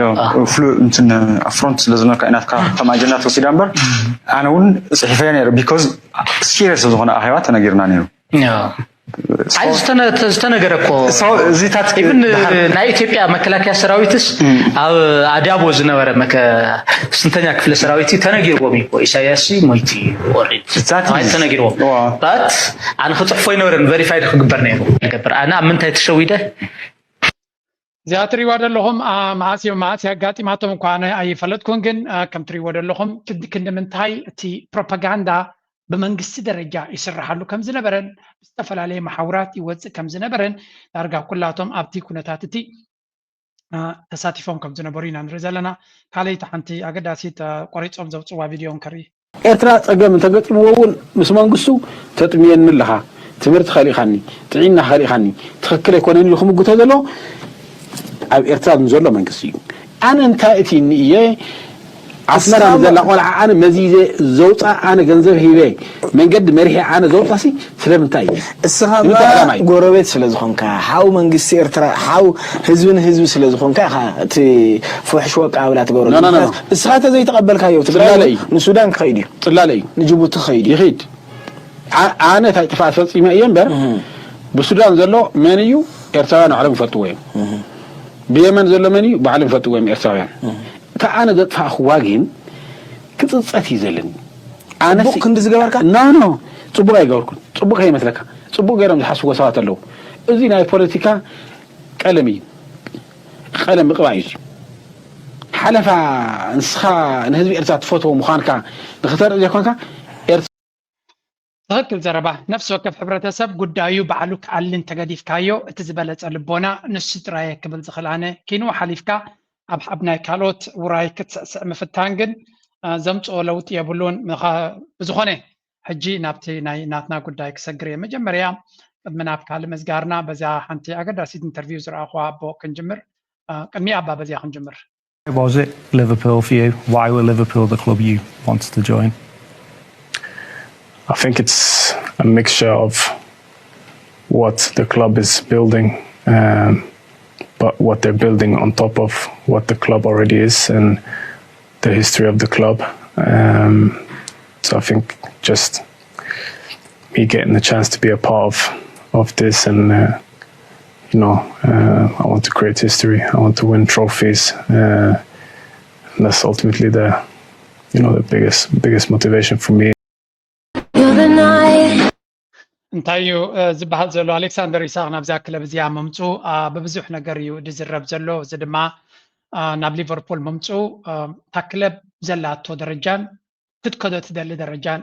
ኣብ ግምት ብምእታው ዓብ ታሪክ ዘለዋ ክለብ ናብ ዝበለፀ ናብ ዝዓበየ ደረጃ ክትከይድ ትደሊ ክለብ ስለ ዝኾነት ናተይ ኣብዚ ምምፃእ ነቲ ኣነ ብግለይ ክበፅሖ ዝደሊ ዕላማታት እውን እቲ ዝበለፀ መድረክ ክኾነኒ ዝኽእል እዩ ብምባል እዩ ዝገልፆ ኣሌክሳንደር ይስሓቅ ኣስተውዒሉ ዝዛረብ ልዕሊ ኩሉ ድማ ንዕላሙ ክሳብ መወዳእታ ተቃሊሱ ክዕወት ዝኸኣለ ኣብዚ እዋን እዚ ድማ ኣብ ዝለዓለ ደረጃ ዘሎ ምስ ግብፃዊ መሓመድ ሳላ ድማ ኣብ ጎኒ ኮይኑ ብምፅዋት ኣብ ፅቡቅ ደረጃ ዘላ ክለብ ኣብኣ ተሳቲፉ ስለ ዘሎ ኣይ ሪሊ ሆፕ ሕልምታቱ ብምሉእ ብተግባር ክንሪዮ ሓደ ካብቶም ዓበይቲ ተጠቀስቲ ተፃወትቲ ናይ ዓለምና ክኸውን ድማ ተስፋ ንገብር ክኸውን ምዃኑ ድማ ኣይ ቲንክ እታ ትክክለኛ ክለብ ኣብ ዝለዓለ ደረጃ ዘየላ ኣብ ፅቡቅ ደረጃ ዘላ ግን ኣብ ዝለዓለ ናይ በዓል ሪያል ማድሪድን ባርሴሎና ክትድይብ ትኽእል ክለብ ስለ ዝኾነት ኣብኡ ደረጃ ንክበፅሕ ከኽእሎ ዝኽእል ነገር እንተሎ እዚ ሕጂ ዝኣትዎ ዘሎ ቦታ እዩ ኣይ ቲንክ ተስፋ ንገብር ኣሌክሳንደር ነዚ ዕላማ እዚ ነዚ ኩሉ ዕላማታት ናቱ ኣብ ሂወት ክበፅሖ ፅቡቅ ዝኾነ ክሪየር እዩ ዘለዎ ኣብ ፅቡቅ ዕድመ ድማ እዩ ዘሎ ሕጂ እቲ ብሱል ደረጃ ንክትበፅሓሉ ትኽእል ደረጃ እዩ ዘሎ ቆልዓ ኣይኮነን ዘሎ ተኣክል ተመክሮ ሒዙ ኣብ ታሕቲ ናብ ዝበለፀ ደረጃ መፅኡ ኣሎ ናይ ሆፕ ኣብዚ ኣክል ዝመፃ ዘሎ ክለብ ክትዕሞማ ብኣ ገይሩ ናብ ዝለዓለ ብራኸ ክድይብ ካብኡ ከይተፈለና ካብቲ ሓደ ዓወት ናብ ካልእ ዓወት ድማ ክንሰግር ምናልባት ተረጋጊኡ ኣሎ እንታይ ብለካ ደለ ሃብቲ ናቱ ሕጂ ብሪስክን ብድኻምን ዝተሃነፀ እዩ ናትኩም ከዓ ልክዕ ከምኡ ተመሳሳሊ ማለት እዩ 15 ሃገራት ቀሊል ነገር ኣይኮነን ብዙሕ ክንመሃረሉ ንኽእል እዩ ክንበፅሖ ከዓ ንኽእል ኮይኑ ይስማዓኒ ሓንቲ ኣገዳሲት ፖድካስት ተገይራላ ሳሕቲ ኣብ ሕብረተሰብና ዝረአ ዕውት ብቢዝነስ ከምኡ ድማ ንፉዕ ሓውና ኣብ ሚድያ ድማ ሃናፂ ስራሕ ሓጋዚ ስራሕ ፀላዊ ስራሕ ዝሰርሕ ዘሎ ሽሙ ፊደል እያ ትብል ፊደል ፖድካስት እያ ትብል ናብቲ ፕላትፎርም ከይድኩም ሰፖርት ግበርዎ ኣብኣ ሓንቲ ፅብቕቲ ዝኾነት ቻት ወይ እውን ፖድካስት መፅያ ኣላ እስከ ንስማዕዮ ዝበዝሐ ግን ኣብኡ ንኸይንበፅሕ ዝሕዘና ዓይነት ነገር ኣሎ እዚ ከዓ እንታይ ዝብል እዩ ኣፍሪቃ ደሞ ሪስክ እንዲ ሕጂ ከም ዝበልካ ንሕና ሪስክ ቴከርስ ኢና ኢንጀነራል ክትሪኦ ከለካ ማለት እዩ ምክንያቱ ተቐድማ ቢና ቆላ ከምቲ ክንዕሎ ፅናሕና ሪስክ ንወስድ ኢና ኦኬ ብዙሕ ሰብ ግን ብፍላይ ኣብዚ ናይ ኮመንት ናተይ ክሪኦ ከለኹ ናይ ኣፍሪቃ ወፍሪ ገለ ክብል ከለኹ ናምበር 1 ኮመንት መፃቡ እንታይ እዩ እቲ ፅቡቅ ኣሎ እንዲ እቲ ፅቡቅ ኮመንትታት ኣሎ ካብ ነቕፌታ ግን ተቐዳመይት እንታይ እያ ከምዚ ትበል ኣፍሪቃ ደሞ ሪስክ እንዲዩ ገለ ይብሉ ሕጂ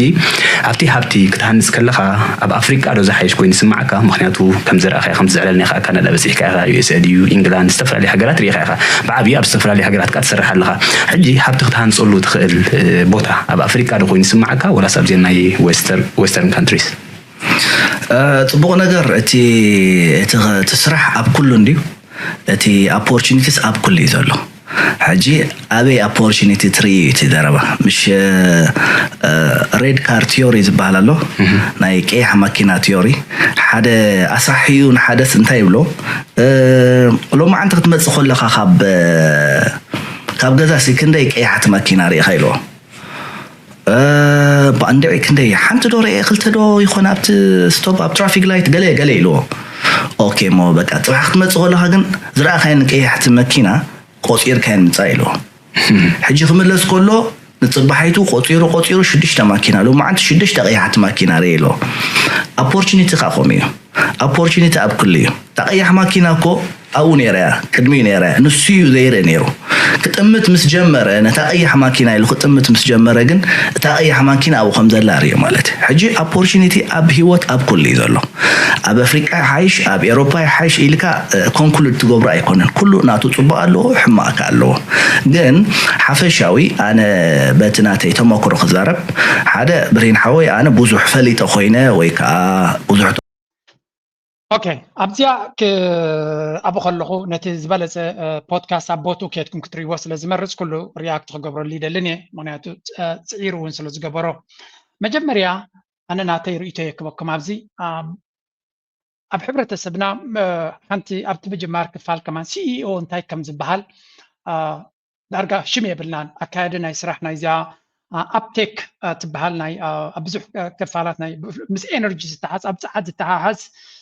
كمو دما ابزحات هغرات سر زلا كامباني عوت كامبانيا ابا كما كايد سرح ويكا تشيف اكزيكتيف اوفيسر كوينو يسرح اجي ابيرترا ما بيوتا يعني قال تكالات دمرحو وي قال رياك بلاكم خليكم بزعكوا كبل هيكل نيجن حتى ما تبيرترا انا ناتي سل زنبرني خنغركم حتى ما تبيرترا كمزي ልቦና ይኹን መጽሓፍቲ ዘንብቡ ገለ አይመስሉን እዮም ነይሩ This is my impression ካልቲ ፈስረዝ ወጽ አው ኻብ ኤርትራ ድማ ናተይ ክሳብ ወዲ ዩኒቨርሲቲ ውድ ደረጃ ዝነበርኩ ክሳብ 2006 ዝነበረ ንስእሊ ሃብታማት ኩሉ ኾልዮም ግን በላሕቲ ወይ እውን ከም ርቀት ዘሎ ነገራት መጽሓፍትን ቢቦም ዝዛረባ ይመስለን ነይሩ This guy proved me wrong ሕጂ ናይ ቀደምን ሕጂ ፍልሊ ከልዎ ኸል እዚኦም ሰባት እዚኣቶም ኣብ ቢዝነስ ዕዉታት እዮም ክትብሎም ጽቡቕ እዩ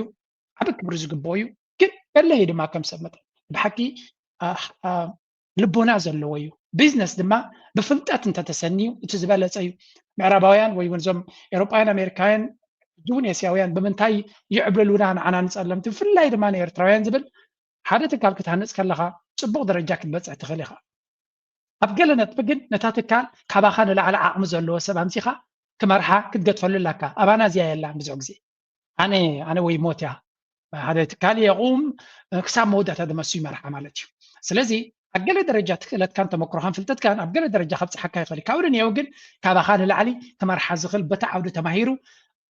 ተመክሮ ዘለዎን ተምፂኻ ትትካል ንሎካል ቢዝነስ ኣይኮነስ ኢንተርናሽናል ቢዝነስ ኮይኑ ከምዞም ሕጂ ንሪኦም ዘለና ግሎባል ቢዝነስ ዝበሃል ወይ እውን ኣብ ሙሉእ ዓለም ኦፕሬት ዝገብሩ ካምፓኒታት ከምኦም ክትከውን ትኽእል ኢኻ ስለዚ ሓደው ንስኻ ክትመሃር ኣለካ ኣተሓሳስባኻ ካብቲ ቅድሚ ሕጂ ዝነበረ ደረጃ ናብ ዝለዓለ ደረጃ ንክበፅሕ ክትንብብ ኣለካ ክትመሃር ኣለካ ንዑ ክሕግዙኻ ዝኽእሉ መፅሓፍቲ ከተንብብ ኣለካ this guy definitely ኣብቲ ዓውድቲ ጽቡቕ ብሓቂ ዝነኣት ስራሕ ከም ዝሰርሐ ዋላቲ ውልቃዊ ልቦና ናቱ እታ ቢዝነስ ዝብሎ ሓሳባት ጥራይ ዘይኮነ ኣብ ሂወት ዝብሎ ዘረባ ሞር ፊሎዞፊካል ሞር ምስቲ ሌተሲ ኣተሓሳስባ ናይ ቢዝነስ ወይ እውን ኣናብባ ናይ ዕድላት ኣተገባብራ ናይ ወፍሪ ጽቡቕ ዝኾነ ኣድቫይስ ከብ ዝኽእል እዩ ስለዚ ነዚ ፈቲሹ ዘምፅኣልና ናይ ብሓቂ ዘመስግኖ ብዙሓት ሰባት ጽሒፍኩምለይ ብዛዕባ ክሪፕቶ ዝበሎ እታ ቪድዮ ነዋሕ ስለ ዝኾነት ክረኽባ ኣይከኣልኩን ኣለኹ ግን ብዛዕባ ክሪፕቶ ሕማቕ እስካም እዩ ወይ እውን ሕማቕ እዩ ከም ኢንቨስትመንት ክቁፀር ኣይክእልኒ ኢሉ እዩ እዚ ከመይ ትርእዮ ኢልኩምኒ ምስ ኩሉ እቲ ካልእ ኩሉ ጽቡቕ ተዛሪባ ኣብኣ ጌጋ ኣለዎ ተጋጊሎ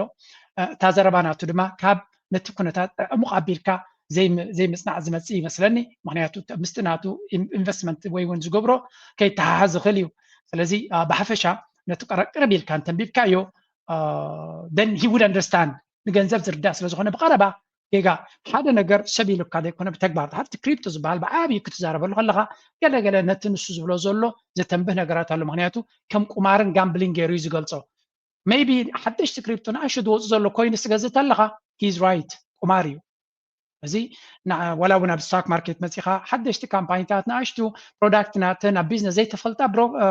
ናተን ስፔኩሌቲቭ ዝኾነ ካምፓኒታት ንዕንቲ ገዝእ እንተለኻ ኢትስ ኦልሶ ጋምብሊንግ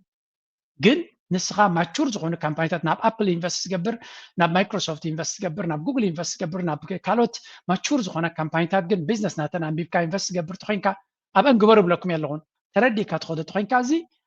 ቁማር ኣይኮነን ምክንያቱ ዝሓለፈ 20 ዓመት ከመይ ከይደን ትራክ ክትገብሮ ስለ ትኽእል ቢትኮይን ከም ኣብነት ተወሲድካዮ ዝሓለፈ 15 ዓመት ቁማር ዲ ነይሩ ኣይነበረን ውፅኢት እዩ ዝነግረካ ብ2 ሳንቲም ክትገዝኦ ትኽእል ዝነበርካ ሎሚ ብ$110 $120 $105 ይሽየጥ ኣሎ እንድሕር ኢሎምካ ቁማር ዝበሃል የለን ኣብዚ ንስኻ ኣተሓሳስባኻ እዩ ንዑ ይኮን ክዛረብ ነቶም ካልኦት ማለት እዩ እታ ተሓሳስባኻ ወይ እውን እቲ ነገር ንምንባብ ኢኻ ኣብ ትክክል ደረጃ ዘይበፅሓካ ዘለኻ እምበር ሓደ ነገር መብዛሕትኡ ግዜ ፅቡቕ ድያ ፅቡቕን ንድሕሪት ከይትካ ኢኻ ፕሩፍ ክትገብሮ ዘለካ እዩ ዝበሃል ስለዚ ነቲ ትራክ ሬከርድ ናይቲ ነገር ድሕሪት ከይትካ ፕሩፍ ግበሮ ስለዚ ኣብ ሓፂር ግዜ ኣቲኻ ክትወፅእ ትፍትን እንተለኻ ቁማር ትፃወት ኣለኻ ገዚእኻ ንነዊሕ ጠሚትካ ሎሚ ገዚአ ድሕሪ 5 ዓመት ድሕሪ 10 ዓመት ኢልካ ትኸይድ ኣለኻ ግን ናይ ቢዝነስ ማይንድሰት ኣለካ ማለት እዩ ኢንቨስትመንት ድማ ሎንግ ተርም ክኸውን ኣለዎ ናው ናት ሰይንግ እቲ ዝብሎ ዘሎ ወይ እውን ንዑ ክቃወም ኢለ ይኹንኩን ገይረያ ሓያሎ ሰባት ስለ ዝፀሓፍኩምለይ እዛ ዘረባ እዚኣ ከመይ እያ ስለ ዝበልኩም እየ ዝምልሰልኩም ዘለኹ እምበር ንሱ 90% ወይ 95% ናቱ ዘረባ ብዛዕባ ይኮነን ብዛዕባ ካሊእ እዩ ስለዚ ከይትኩም ስምዕዎ ንእሽተይ ክፋል ደምፃኽልኩም ድማ እታ ፖድካስት ከይትኩም ክሰምዕዋ ስለ ዘለኹ እየ ብምሉእ እቲ ኣብዚ ተምፂናዮ ነቲ ኩሉ ፅዒሩ ዝገበሮ ቻነል እውን ፅቡቅ ኮይኑ ስለ ዘይስምዓኒ ሓድሽ ነገር ኣብ ቦቱ እዩ ክንሪኦ ዘለና ርእቶን ሓሳብን ድማ ኣብኡ ክንብ ኣለና ከምዚ ዓይነት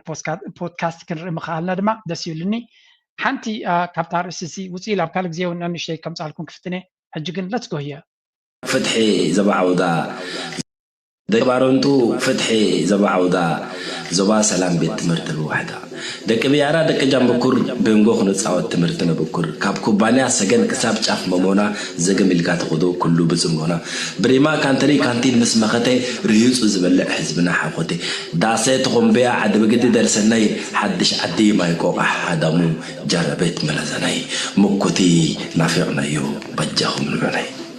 عد بربرة عد رماس مفلجة يا ترى ورق زقدحين كلن ببترا قولقولا بتصحي ربع نايتكزو برخت زلوه شاشايكو بيزو شاشا بيت عد هاكين حبلا شلالو العلا قرميسف